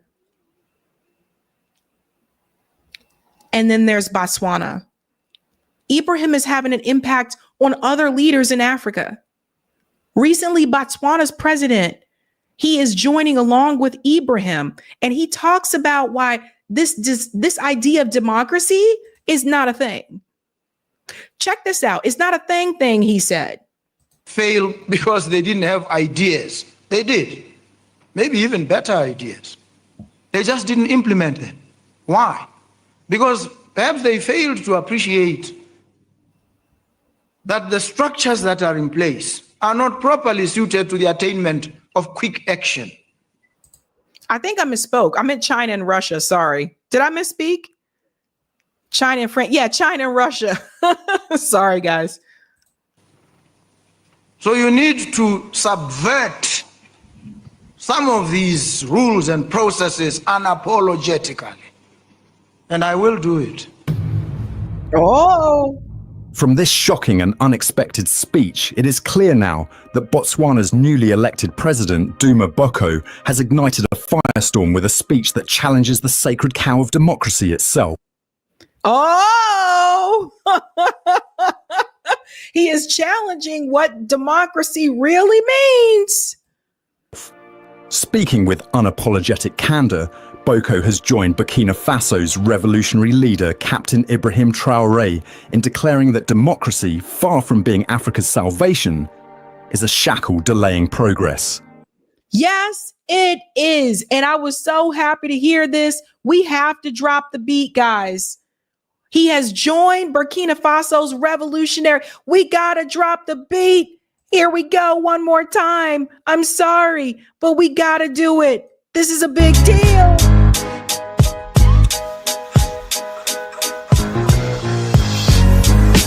Dance with me. Dance with me. Drop the beat. Straight. Woo! I love it. I love it. I told you he's inspiring other people. Leader Captain Ibrahim Traoré in declaring that democracy, far from being Africa's salvation, is a shackle delaying progress. His words, delivered with the conviction of a man who has seen the system's underbelly, have stunned observers, sparked fierce debate, and raised a critical question. Is Africa's obsession with Western-style democracy a trap set by neo-colonial powers to keep the continent subdued? Yes. Yes, because what they do, the West does this under the guise of democracy, right? But that's not really what it's about. You see it right now in the Middle East. Why do they continue saying Israel is the only democracy in the Middle East? Israel doesn't even have a constitution, but people believe it just because they say it. That's a trick. The US government, their idea of democracy on a global scale means these countries cowering to the United States. It means these countries allowing the US and other Western countries to have their troops, their military, their bases along their border, in their country, stealing their resources, exploiting their people. That's what democracy really means to the US government abroad.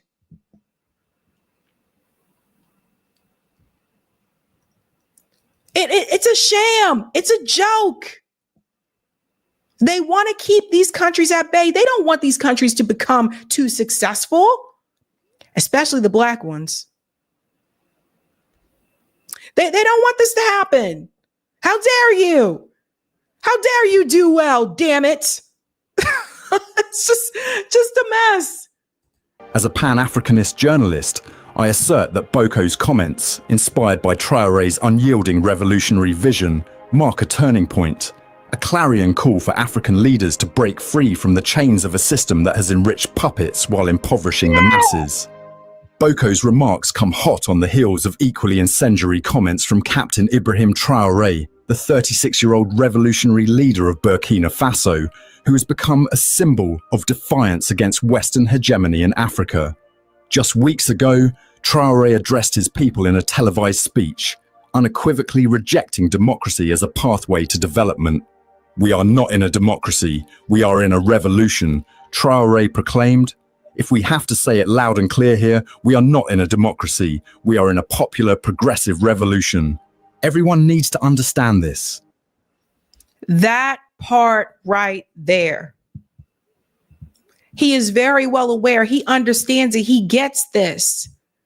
And someone finally, you get to hear it out loud. Everyone's talking about this guy. Even people that I know that aren't even really into geopolitics like that are talking about this guy. This is what people need to hear. It's not a democracy. How is it a democracy? You coming into their country telling them what they got to do. We'll go on a little bit more here. It's even more surprising that those who are supposed to be intellectuals, who have been to school, can imagine that a country can develop in democracy. That's false. It's not possible to name a single country that has developed in democracy. Democracy is only the end result. We must necessarily go through a revolution, and we are indeed in a revolution. That part right there. It reminds me of what one of the guys on the TikTok video said from China. And he said, America, he said, you don't need a trade war. What your country needs is a revolution. I think one day we'll get there. I don't know if it will happen like during my lifetime, but I think at one point, you know, it's going to burst. It's definitely going to burst. I'm hearing more people complain about economic despair. I'm seeing the numbers of economic disparity increase. It's going to happen at some point. I just don't know when that would happen. I think that a lot more people would have to hit rock bottom before people say, yo. And you see it now, even politically, right? Like you see how more and more people are becoming registered independents. More and more people have problems with both political parties. You're seeing that more now. I just think it's only a matter of time. But kudos to Ibrahim, who now has Russia and China in his corner. Let's go to some of the comments here. Ladies and gentlemen, thank you. Thank you, Trust and Success. They might try to sneak the Israel boycott bill in a package so congressmen would be forced to vote for it or say they were forced. That's a good point. We'll have to keep an eye out for that. Janine says that's because Russia knows that Africans were running all of Asia centuries ago. They know who we are. Skylar says Ibrahim done got his people something like 50 new buses, free education, free hospitalization for women in labor, etc. Thank you, Dedication. I am so sick of some fellow FBA saying Traoré fight isn't ours. That's exactly the mindset that divided Africa and Black people in the first place. We literally have the same enemy. Wake up. I hear where you're coming from, Dedication. I think the reason why some people say that is because in this country, a lot of times there is that separation, right? Like where we all have not come together to fight for the same cause when we really should have. So I think that's why some people say that.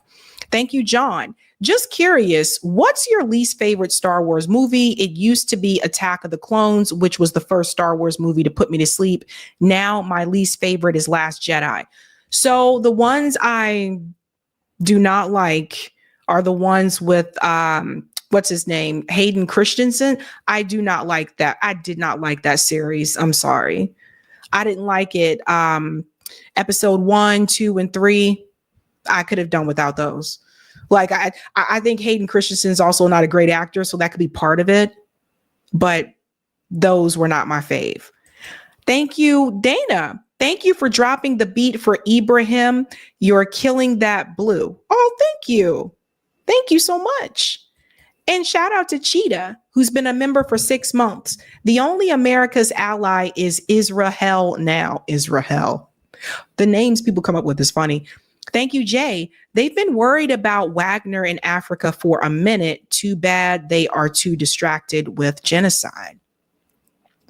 There's genocide in Sudan and the Congo too. So Lance says communism is when white people don't get to keep all the money. Damn. Look, it's my first night back from vacation and you guys already coming with the jokes. Shout out to Piano Man for the super sticker. Thank you. And thank you, Susanna. I am so sick of that word democracy. It's a lie. All lies. Thank you, Marlon. Will they finally hear Bob Marley? Africa Unite for the benefit of your people in my Bob Marley singing voice? Good question. I love Bob Marley's songs, though. I feel like his songs are so like, they're so peaceful. Like, you know, I like his songs. Roger says, I hate U.S. government, but I don't trust China Russ either. China Russ. Let's get the comment on Rockfin, China Russ. That's kind of funny. Thank you for the comment on Rockfin. And we can go ahead to part 2 of Type B and C. This is a tough call for me. Downside, more often after seeking help from one against another, the one ends up double crossing you because they want the same thing the other ones. Rather than telling Putin, thanks, we got it. Downside, doing it that way. Chances are not as great of a chance at winning against the U.S. It is my hope that in the end, Putin and Xi will respect Ibrahim's sovereignty. But I understand as a leader, what you want or don't want to do can contradict what you need to do. Burkina Faso already has a public bank, so they don't even need to fall into debt because they got funds for infrastructure. I say expand AES to other African countries. Maybe they see AES as a threat to BRICS and want to stop it from growing and include more African countries. Swallow it into the BRICS fold. Good points there. The public bank, very important, very important. This next story, hold on. I just got to tell you guys something because I don't know. This story to me feels staged, and I'm going to explain why in just a second. Smash the like if you haven't done so. Thank you. All right. So by now, many of you have probably heard about the mother who called a 5-year-old black boy the N-word.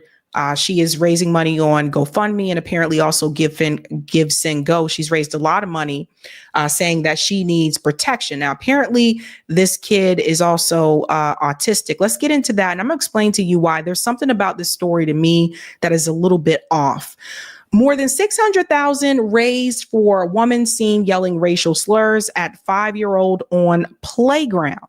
So it was a crowdfunding effort, and the crowdfund was done because apparently after this video went viral, she received threats and she said that people were trying to dox her and reveal her address, etc. Her name is Shiloh, by the way. And, you know, now the NAACP, the Rochester branch, this is in Minnesota, is trying to help the family of the child raise funds, I guess, to protect him as well. And you can see a picture of the mother there, right? So let me just say something here about the money that was raised. When I heard about this story, I said to myself, and a number of people were complaining about it on social media, and they said, I can't believe all these people donated this money to this woman. She called this kid the N-word, a child, da-da-da. First of all, I can believe it. And two, to me, I feel like some of the people who donated to her, that was probably a response to the donations that Carmelo Anthony received. I really believe that. I believe that some people that were upset about that and said, why are you guys donating to Carmelo Anthony? He killed this kid, he stabbed him. And it's almost like this incident happened. You know, sometimes I just wonder with the media how things just seem to sync up sometimes. This incident didn't happen, like this wasn't 2 years ago, like it happened after the Carmelo, and you know what I mean? So Some people, I think, saw that, and when this incident happened, that this was their response, not just to let me help you, but that was kind of their way of giving a FU to the people who donated to Carmelo Anthony. And shockingly to what some people may believe, some people still think, oh, there's not much racism in this country. Okay, there is. And you have to keep in mind what the population is like in this country. You know, a lot of other countries that I've visited don't look like the United States. If you look at a country like South Korea, for example, for the most part, it's pretty homogenous. If you go to some of these other like Eastern European countries, for the most part, it's pretty homogenous. The United States is very, very different. Very different. So we have everybody. There's a lot of people here, right? So it wasn't surprising to me. What was surprising to me was that people were surprised that people donated to her. And I think people need to remember where we live. So this happened, and it says that she raised over $600,000 for the online fundraiser. Her name is Shiloh Hendricks, and that the funding was increased. The funding goal was increased to 1 million on Give, Send, Go. So there's two different fundraising sites here. There's GoFundMe and there's Give, Send, Go. So one site has raised a certain amount and another site has raised another amount. Now, let's show the video, and it is edited, so you're not going to hear that word on here. But let's show the video for those of you who have not seen. And I told you, I have a feeling, I felt like this could have been staged, and I'll get into that, but watch the video. You call him a child? Did you call the child a word? Yeah, spoiler alert, while I censor it, she uses that word in this video multiple times. Rochester, Minnesota is where this happened. There's a man, we'll just say that he is not white, right? He is at the park with his children. He sees this woman start berating a little black boy, calling him the N-word, and he confronts her. Did you call him a child? Did you call the child the word? It is my own business. You call him a Okay, why don't you have the boss to say it right now again? Okay. All right, that's what you say. You don't go digging through people's shit, you dumb. Nobody digging through your A little kid just did, you dumbass. That little kid, you call him a the little child? What, he acts like one is gonna Are you about to hit him? You chase him here? He took my son's stuff. So that gives you the right to call the child 5-year-old and the N-word. If that's what he's gonna act That's like. what you're gonna call him. That's what he's gonna act like. You know, that's a hate speech. And you can be recorded for that. I don't give a shit. Huh. Okay, we'll see about that, what the internet has to say about you. God help us. So the way the video, to me, it felt too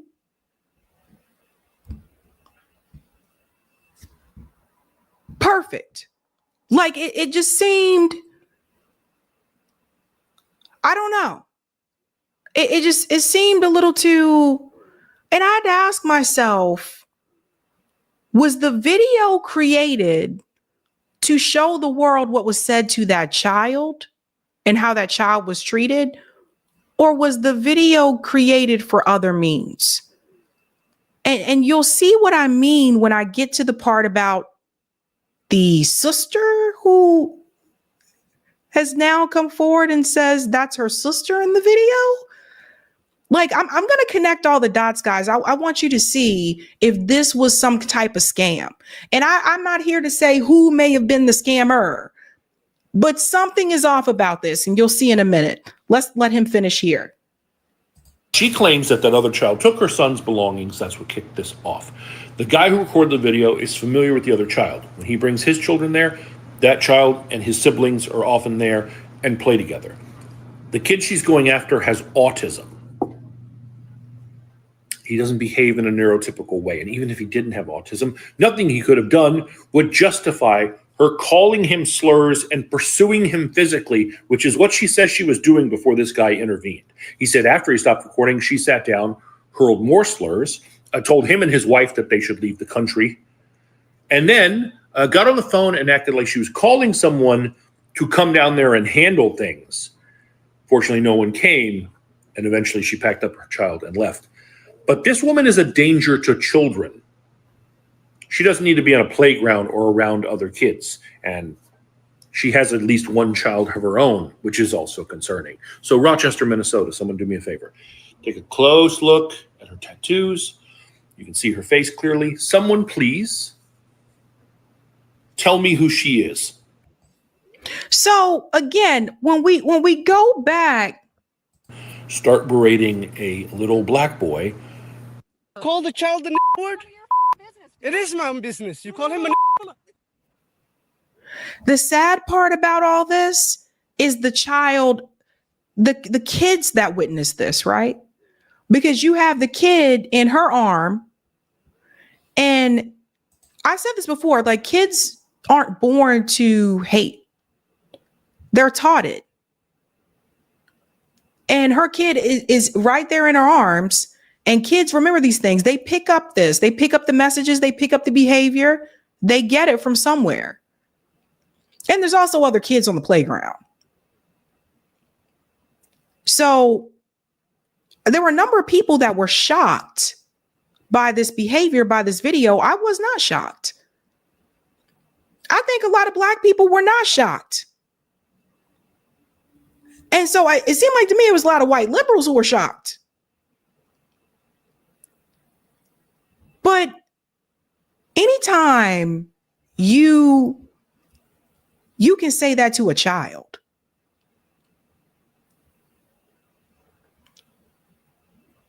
and that just goes to show you that's how she sees Black people, period. That's how she sees it. To her, it doesn't matter it's a kid. And there are a number of things that you can call people, but to go to the lowest of the low, you see what I'm saying? But it wasn't surprising to me. Like I said, seemed like a lot of the people who were surprised by what this woman said, it looks like to me online is white liberals.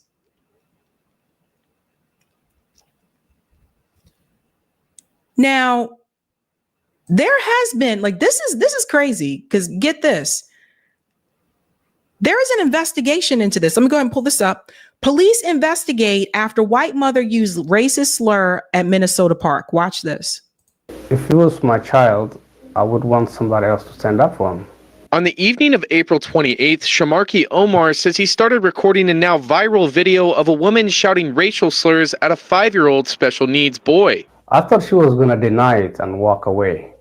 When there was a video and she saw that I was recording, she doubled down and even tripled down now. With a child of his own on the spectrum, Omar says he felt he was doing what he thought was right. If nobody else is going to do it, I'm going to have to do it.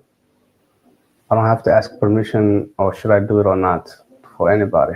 A woman who has identified herself as Shiloh Hendricks has crowdfunded more than $430,000 as of Friday night with a goal of $1 million to protect her family after she says her personal information was released, asking, quote, help to assist in protecting my family. I fear that we must relocate, end quote. I don't know what to say. It's mind-boggling. I don't know. I thought she was going to get punished for this. But let me pause here. So this is the guy who recorded the incident. And the big question I think a lot of people have is, so he spoke out, he said something. What happened? Where are the parents? And I think that's the question a lot of people are wondering, like, the child was on the playground. Was his mom there? Was his dad there? And if so, why didn't they say anything to Shiloh? So I think that's the part that people, it's still kind of up in the air. I mean, obviously a kid, I would hope a kid wasn't at the playground alone. Somebody was with him, right? So that's why some people are like, okay, he stood in to speak up, But where were the parents? So that's what people were asking. Why wouldn't a parent say anything? Or maybe he was with a babysitter. Maybe someone was babysitting him at that time and took him to the park. I don't know. Let's go on. Apparently not. She's getting rewarded. Meanwhile, the Rochester branch of the NAACP has showed its support for the child affected by also crowdfunding more than $150,000 in donations by Friday night with a goal of $250,000. Omar says he and his family have received death threats. He's been threatened, and the rest of the kids also have a death threat against them. To the 15,000 supporters who have donated to Hendrix's fundraiser, Omar says this. Living with hate, it's very stressful. And it shortens your life. So being happy and welcoming is the better way. So I want you to hear how the community responded to this. Because it's always shocking to me when people are like, we're not that type of town. These kind of things just don't happen here. I can't believe it happened. But listen to the community response. Our top story tonight, community members in Rochester are calling for consequences after a woman was caught on camera referring to a young child using the N-word. The video has since been seen by millions. It's also resulted in dueling fundraisers, one for the woman and another for the child. And now many are upset about this. Fox 9's Babs Santos is in Rochester with the story. We're choosing not to show the video on our air because of its graphic nature, but clearly it has divided the community in southern Minnesota, people showing up at events throughout the day on Monday to speak their minds. That sweet, innocent child shouldn't ever have to experience something like that. We got to step our foot down on the ground and let the people know that we will not tolerate racism. Yes, absolutely. The now viral recording of a confrontation at this Rochester playground has sparked impassioned reactions from people around the world. By the way, guys, this is in Minnesota. As locally on Monday, some returned to the playground, demanding that the woman at the center of the drama face prosecution. I feel like it could be classified as a hate crime. I mean, this is a child. You don't go after a child like that. The man who recorded the video was also back at Roy Sutherland Playground, telling the crowd his entire life has changed in less than a week. It's been very tough, a few days. Very tough. I did the right thing, but right now it's a backlash. I haven't been sleeping lately. Adding to this crowd's outrage, the woman seen using the N-word now has a fundraiser, claiming her family is in danger and needs to relocate due to online threats. The campaign has brought in double the amount of money a separate fundraiser received for the child involved. The energy that happened to give that woman the monetary support is the same energy we should be matching right now. Already, Rochester police have completed a criminal investigation and submitted their findings to the Rochester City Attorney's Office for consideration of criminal charges. Okay. Let me show you another reason why I think this is staged. Now, by the way, do I think her using the N-word is staged? No, I think that was just real. But the way this was all packaged together, now you have a woman on TikTok who says that Shiloh is her sister. She says that's her sister, right? Well, because I found out something interesting about this woman. Because this woman who says that Shiloh is her sister has other videos on TikTok saying that other people are something to her too. And I noticed a pattern. Just going through the video, I noticed a pattern. Friend of the show, Roger Meadows, reached out to me and said, I've seen this woman before. And I said, wait a minute. He said, I saw her on TikTok. I've seen her before. So listen to this woman. She says that Shiloh is her sister, right? Listen to this. Baby sister. You guys have no idea what people are doing to our family right now. No idea. Okay. They have threatened to dox Shiloh's address. They have threatened to dox my address. They have found out names of third and fourth cousins that they are going to dox. Okay. She clearly stated, when you act out, she's going to call you out. Okay. And none of you guys know the actual story. You don't know what was happening beforehand. Okay. Shiloh, my baby sister, is a beautiful woman inside and out. And with her GoFundMe, do you know what she's doing? Do you know what she's doing? Not only does she have to relocate, she is having to pay for all of us to relocate. Pause. Now, this woman who says she's Shiloh's sister says that Shiloh is having to pay for all of them to relocate, including her. Why do you have to relocate? Nobody knew that you were related to her or allegedly related to her, because I'm suspicious about this woman. You were allegedly related to her until you made TikTok videos saying so, boo. Which means you wanted the attention. You guys, this stuff is just, to me, it's just so like, you literally can go to this woman's TikTok page and see video after video after video. I'll show you the little girl that you heard about in the such and such. Yeah, that was my daughter. The so-and-so that you heard about in this. Yeah, that was my but. It's so obvious here. Okay, so this is not just free money. You guys are being very immature. It was just a word. It's just a word. Why are you guys getting so bent out of shape over it? Like it really don't make any sense. Leave my baby sister alone. Okay, her baby sister. Okie dokie. Now I want to take you to this woman's, this is her TikTok now. I want to take you to another video where she says, yes, I am the mother whose daughter knocked on the neighbor's door. Listen to this.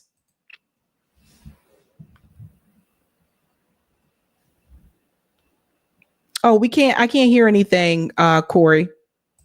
I don't know if the volume's on or not. Corey, Eric, which one? Okay. TikTok volume can be low, but at least is.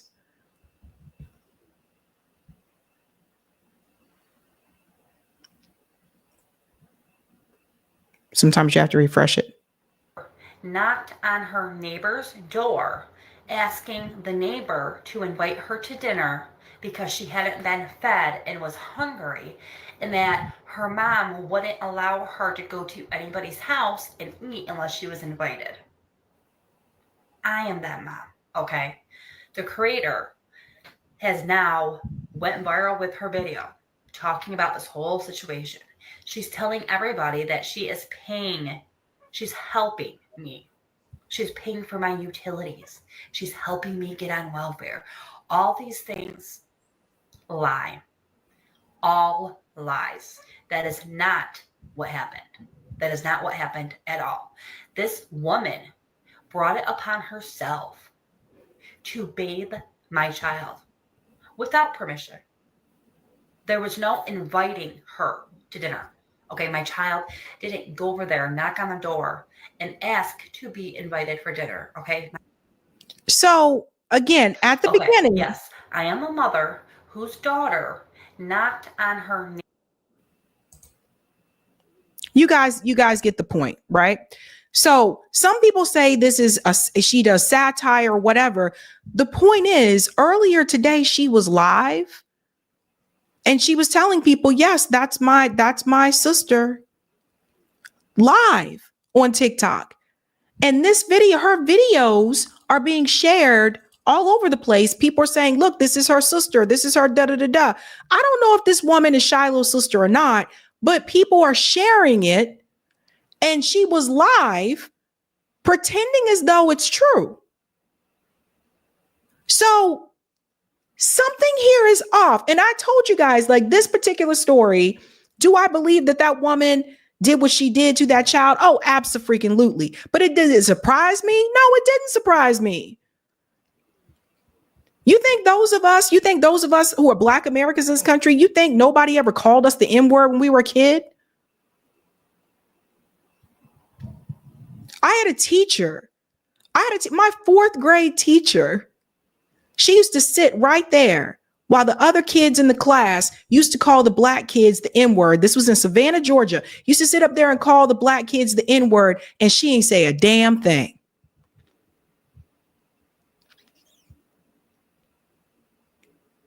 So no, I wasn't surprised at all.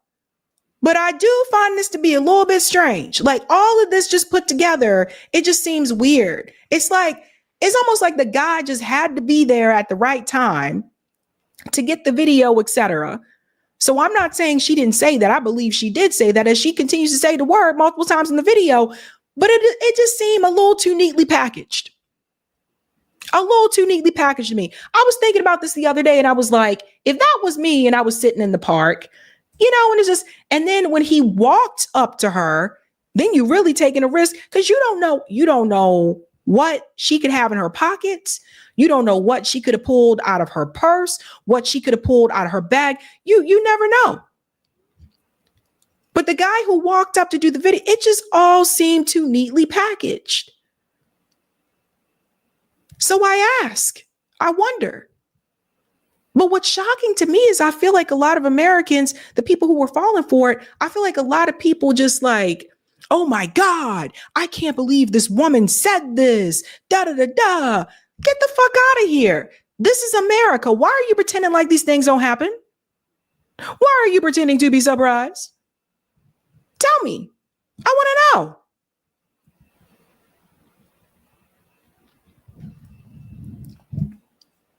We got to be careful, guys. We got to be careful. I'm just suspicious of the surprise. I'm very suspicious of that.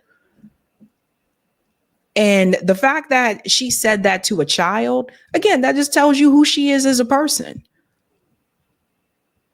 I was surprised it made national news. People act like this has never happened to people before. That's the thing that was shocking to me.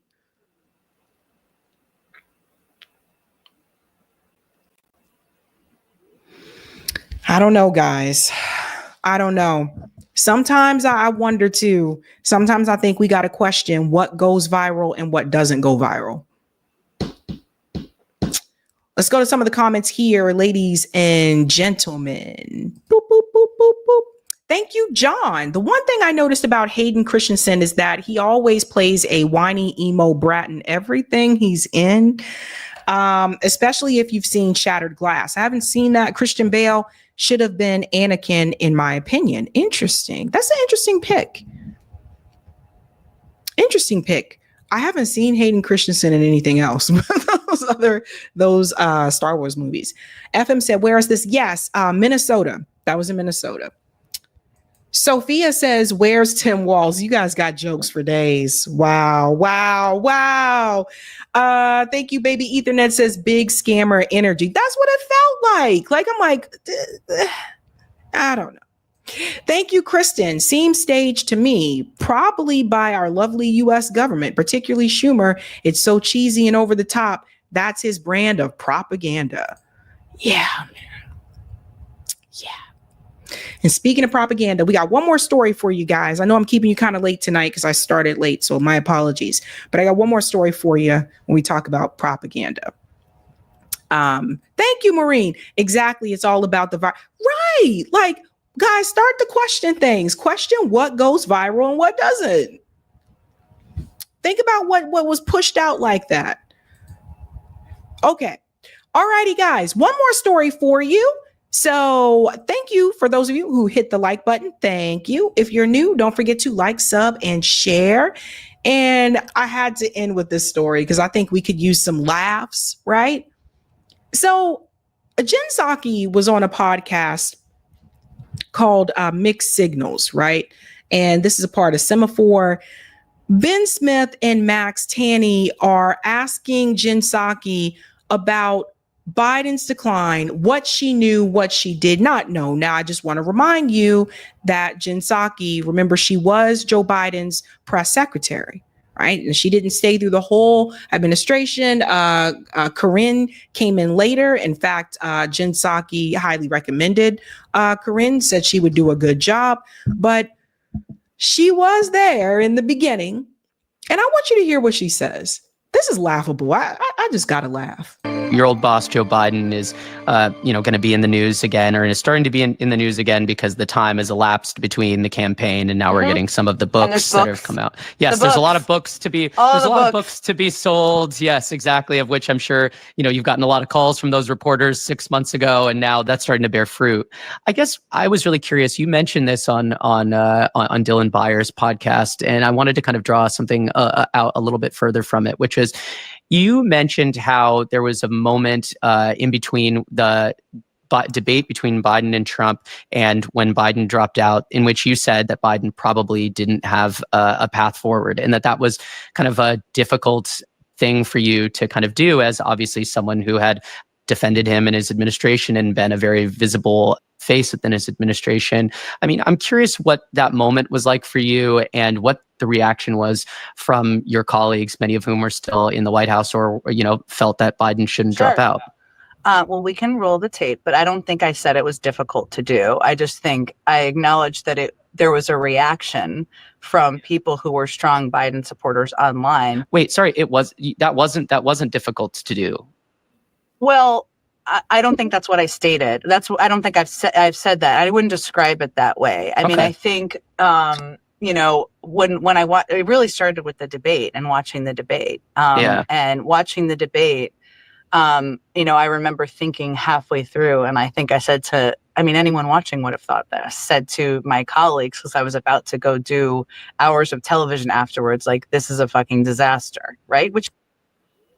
So let me just say what Jen Psaki's not going to say, because she wants to maintain her job and her status in DC. Joe Biden, the first time I saw a decline from Joe was during the Democrat primary debates in 2020. That was the first time. Remember, there was like 20 people running at that point in time. And I remember him going on this rant about kids need to sit in front of record players and all this. Don't also forget about, what's the guy's name who he said was a lifeguard? And he's Corn Pop. He went on this whole rant about some dude named Corn Pop. Like that was the first time I started to see the decline. So before he was president. Now, Jen Psaki was Joe Biden's press secretary in the beginning. So she saw him a lot more than we did. I mean, I saw him on television. She saw him in person. So you mean to tell me that she didn't see anything? Nothing in front of her kind of sent off alarm bells as to, wait a minute, Joe may not have it all together. He may be experiencing some type of decline here. Come on. Jen is going to say what works out best for her because she knows how Washington works. She's very familiar, and she knows that if she says something that's too critical, or if she says that, yes, I did know, she's done. Done in Washington. She can probably go get a job somewhere else, but she would be done in Washington. It was, of course. And then afterwards, we all went on television, and I don't remember exactly how I phrased it, but I think I said what I had seen, right? Which was that. I didn't say fucking, because you can't say that on MSNBC, but some version of that. I didn't know what was going to happen from there. I don't think anybody exactly did. It just became clear. And what I started saying on television was, I'm talking to a lot of Democrats who are saying, it's not for me to determine if he has a path forward, that there is not a path forward, right? That they don't see a path forward. And that was more what I tried to stay centered in every day, was who I was actually, I've been in this town, I've worked in Democratic politics for a long time, what people privately were telling me, which was an indication of where this was headed. the reaction still to this day, I will tell you, you can't look at Twitter, you can't look at people's replies because you'll be hiding under your desk. Anyone would be. But sometimes they pop up. I'm like, I don't know how to turn off some of these. So like, and it's like to this day, you know, it's like the new show is announced and I have people like, I will never watch her show. She stabbed Joe Biden in the face, you know? And it's like, I didn't determine the past. So she admits here publicly that people told her privately that he was done, right? Like he does not have a path forward. But yet every day she came onto MSNBC, every day that she did her show on MSNBC, every day that she did that show, she convinced you that he did have a path forward. See, this is Jen Psaki telling on herself without realizing that she's actually really telling on herself. Because if you were told by people, insiders, that he did not have a path forward, and you knowingly did your show on MSNBC and you told everybody that he did and they should support him, then that makes you a liar. Not a journalist. That makes you a liar.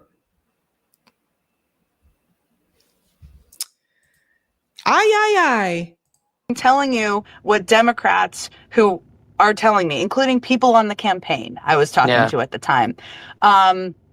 So that was my experience in the moment.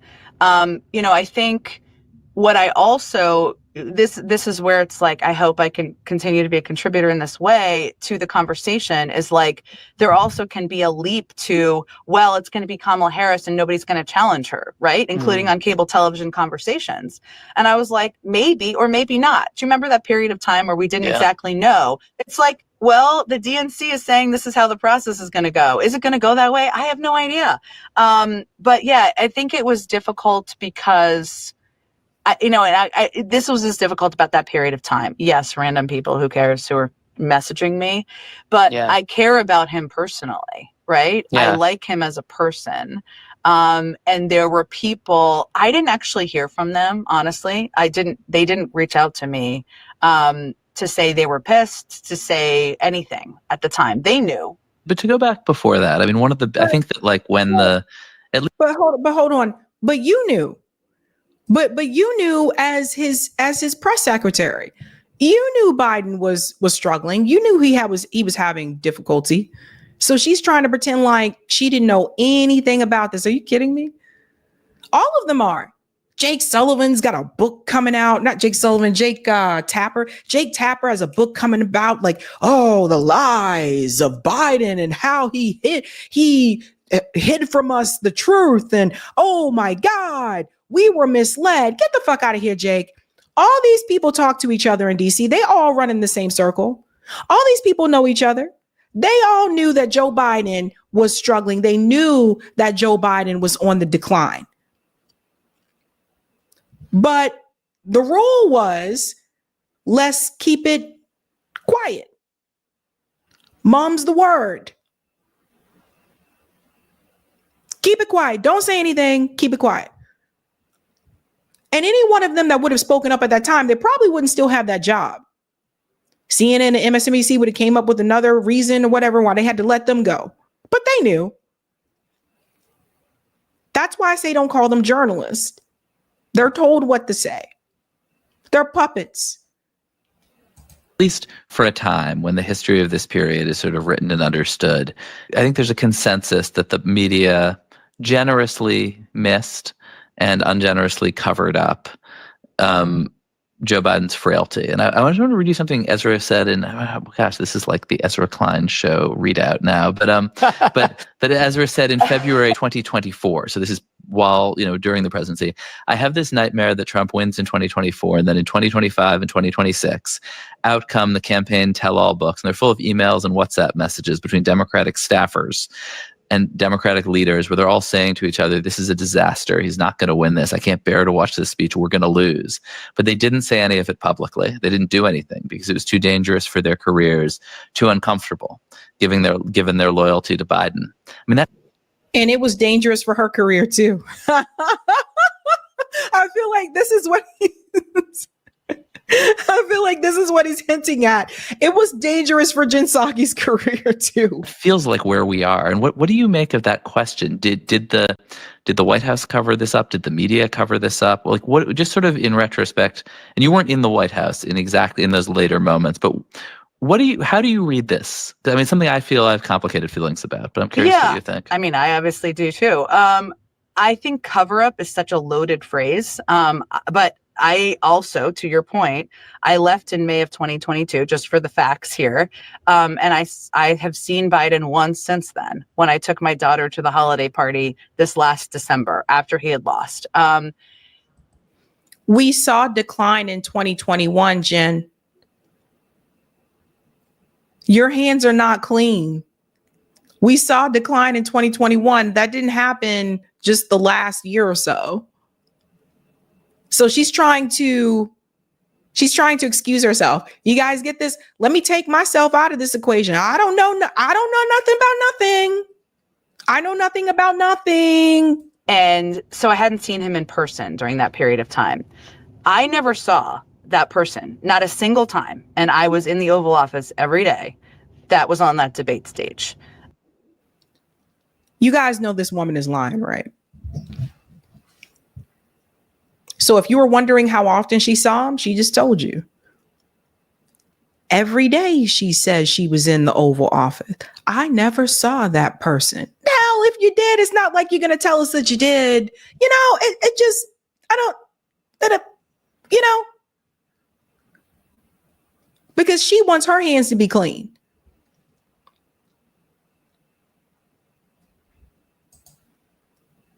I'm not a doctor. Aging happens quite quickly. Were things that people saw during that period of time that were similar to that, or would have been in a category of that? I don't know, possibly, right? And all these books are going to tell us. But let's sort of take it in two pieces. First, like your old colleagues, like, I mean, and you talk to these folks, I talk to these folks, like, do you think that they were? It's funny, you know, this one part, and I'll go back to this. It's funny, now nobody's a doctor, right? But during the pandemic, everybody was. Now all these commentators are like, I'm not a doctor. When it comes to Biden's mental decline, I don't know. I'm not a doctor. But during the pandemic, all of you mofos were acting like doctors. I'm sorry. I call it like I see it. Were they actively covering it up? Were they sort of in denial, or was that just a bad debate? Like, what is your read on that?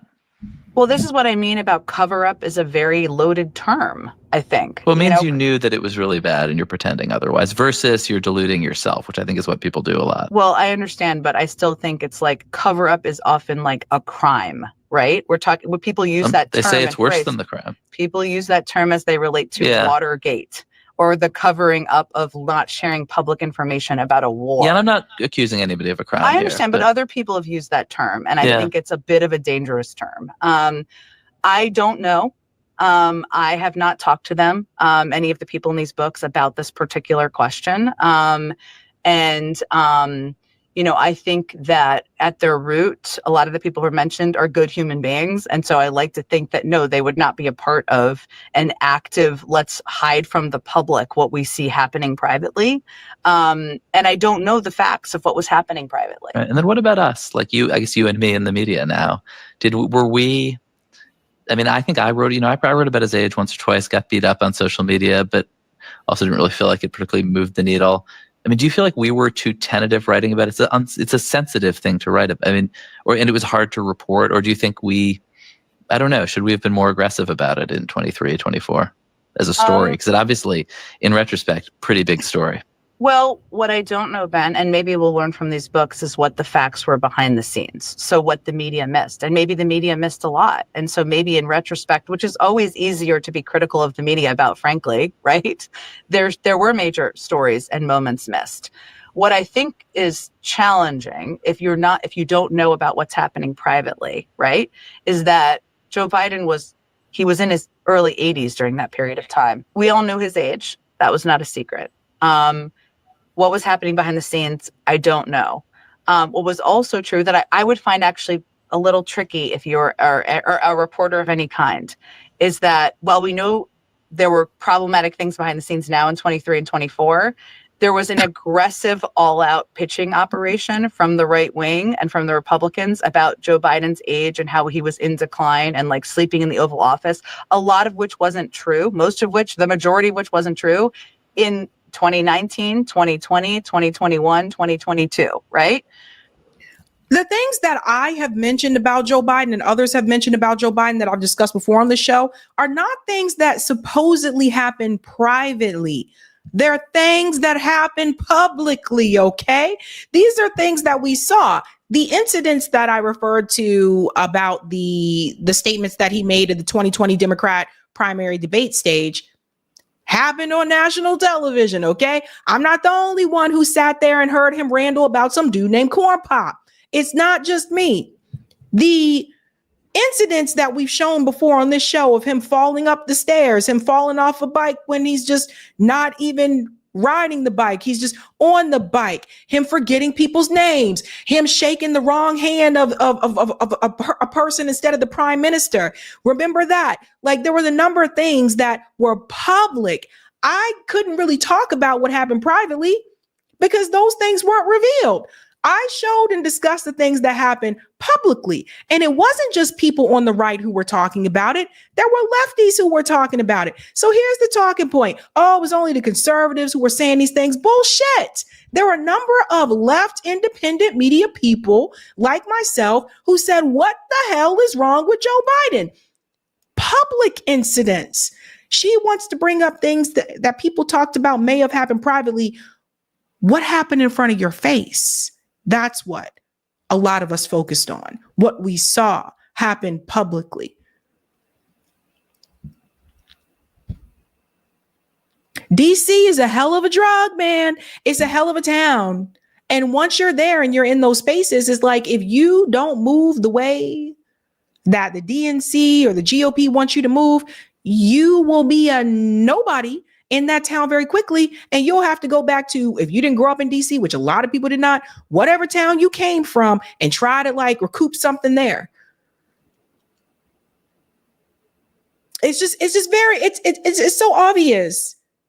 You don't get this. You don't go from being his press secretary to the MSNBC gig if you're not praising and applauding the person you just worked for, who was the president of the United States. When I tell you there's so much control, there's so much control. However, one thing I want to bring up, and this is an older vid, but people need to see this. With all the focus on Joe Biden's mental capability, there was a video that Mehdi Hasan made years ago about the lies. Because it's like, at this point, we get it. Joe Biden had mental decline. Many of us saw this years ago, not just yesterday, not just during that freaking presidential debate against him and Donald Trump that was hosted by CNN. Many of us saw this years ago, as do, I will say, I believe, Jen Psaki as well. But the lies. Jen Psaki, weren't you there when Joe Biden said that he marched with these civil rights leaders? He didn't march with no damn civil rights leaders. Do you not remember that? That was public. That wasn't private, Jen. So Mehdi Hasan brought this up. I want you guys to see this. And I have my issues with Mehdi Hasan too, because he said all this shit about Gaza and save Gaza and free the people and all that jazz. And in the end, he wanted to attack the very candidates who were pro-Palestine and were not a part of this two-party system. So Mehdi Hasan is also, you got to understand that he's also a part of that Democrat DC apparatus as well. And he wants to maintain that. But he has a point here. Listen to this. Why does Joe Biden make so much stuff up? And will it hurt him against Trump in the general election? There's much talk online, especially among Bernie Sanders supporters, about whether Joe Biden is in cognitive decline, whether he has dementia, why he's so incoherent. Now, I'm no doctor. I'm not going to make a medical diagnosis, apart from to say that in terms of his speech and his memory, there's clearly undeniably been a lot of decline in recent years. My name's Joe Biden. I'm a Democratic candidate for the United States Senate. But today, forget the weird stuff that Biden says that doesn't make any sense. We hold these truths to be self-evident. All men and women created by go. You know the thing. Forget all of that though, and focus on his falsehoods. The fact that he just makes stuff up, that he does seem to be a fabulist. Here are just 5 examples. Number 1, his arrest in apartheid South Africa. The former vice president said 3 times during the month of February alone that he got arrested trying to see Nelson Mandela in prison. I had the great honor of meeting him. I had the great honor of being arrested with our UN ambassador on the streets of Soweto trying to get to see him on Robbins Island. Except, wasn't PSAKI around during that time? That did not happen. Like, what is it? Like, come on. Even like during his campaigning, she wasn't press secretary during his campaigning, but she followed and covered all of this stuff. Like, what the hell? You don't remember these lies? It's a lie. Biden himself was forced to fess up on CNN. When I said arrested, I meant I was not able to move. Cops, Afrikaners would not let me go with them, made me stay where I was. I guess I wasn't arrested, I was stopped. To be clear, he didn't misspeak, he didn't misremember, it wasn't a gaffe, it was a lie, and a really bad one, because he even claimed at one point last month that Mandela later thanked him for getting arrested. Number 2, there's the silver star that never was. Over the years, Biden has told a moving but false war story in speeches and at rallies. He did it in New Hampshire last August. This guy climbed down a ravine, carried this guy up on his back under fire, and the general wanted me to pin the silver star on him. I got up there and stand and said, God's truth, my word is a Biden. He stood at attention. I went to pin. Pause. Look at the date. August 23rd, 2019. Again, before he was president. This is what I was trying to tell people. He was not with it. This guy was making shit up. And I said, sir, I don't want the damn thing. Do not pin it on me, sir. Please, sir. Do not do that. He died. He died. He didn't pin the medal on the guy who wasn't a Navy captain. He just made it up.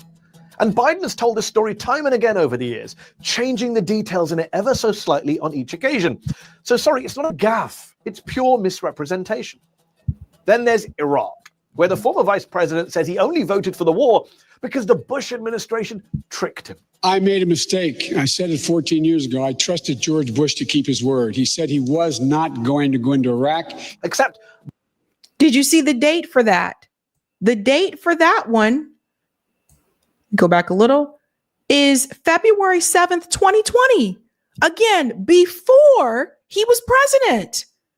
All of these commentators have been tricking people, trying to make them believe that this stuff just happened with Joe Biden. Like this dude was lying prior to his presidency. It was so obvious. I was like, what is happening here? The media would say, oh, it was just a gaffe. No, he was a liar. So if my thing is be fair, if you're going to call out Trump telling lies, call out Biden telling lies. They don't do that. It's not Walter Cronkite anymore. The news isn't that anymore. It's all like team Republican, team Democrat. They're on political teams.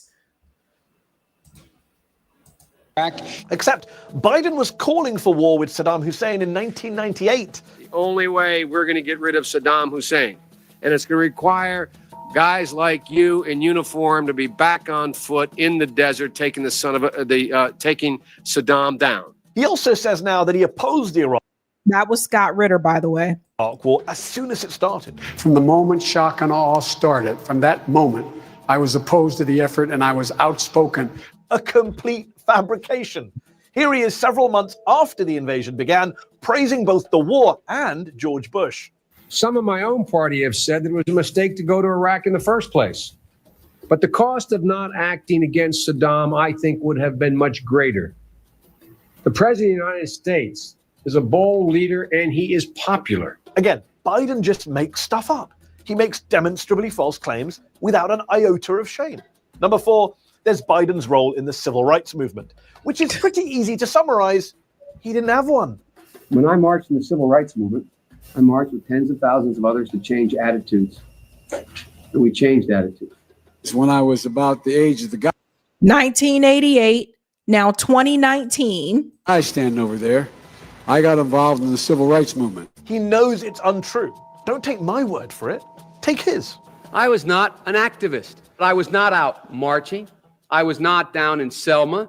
I was not anywhere else. Imagine as a white guy lying about your role in the civil rights struggle. Finally, you all know that Biden had to quit his 1988 campaign after he was caught plagiarizing parts of his stump speech. But Biden also lied about his grades. I think I probably have a much higher IQ than you do, I suspect. The first year in law school, I decided I didn't want to be in law school and ended up in the bottom 2/3 of my class, and then decided I wanted to stay, went back to law school, and in fact ended up in the top half of my class. In fact, he graduated 76th in a law school class of 85 students. Oh dear, pretending that you're smarter than you are and inflating your academic success. Him and Trump did the same thing on that one. So come on. So when Jen Psaki says, "Oh, I didn't know," are you kidding me? I think one of the worst out of all those is lying that you participated in the civil rights movement when you didn't.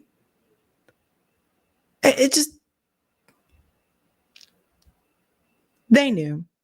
They all knew. Just like you knew. How do you know? And they didn't know. And they worked there with him.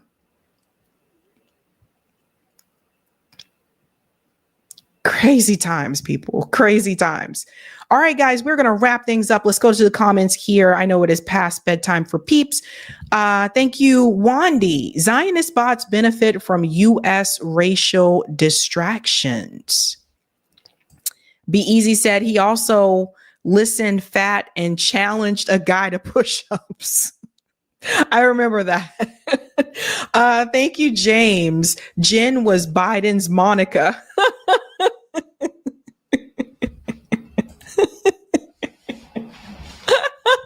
Thank you for this one as well. Cigars, cigarettes, Tipperillo.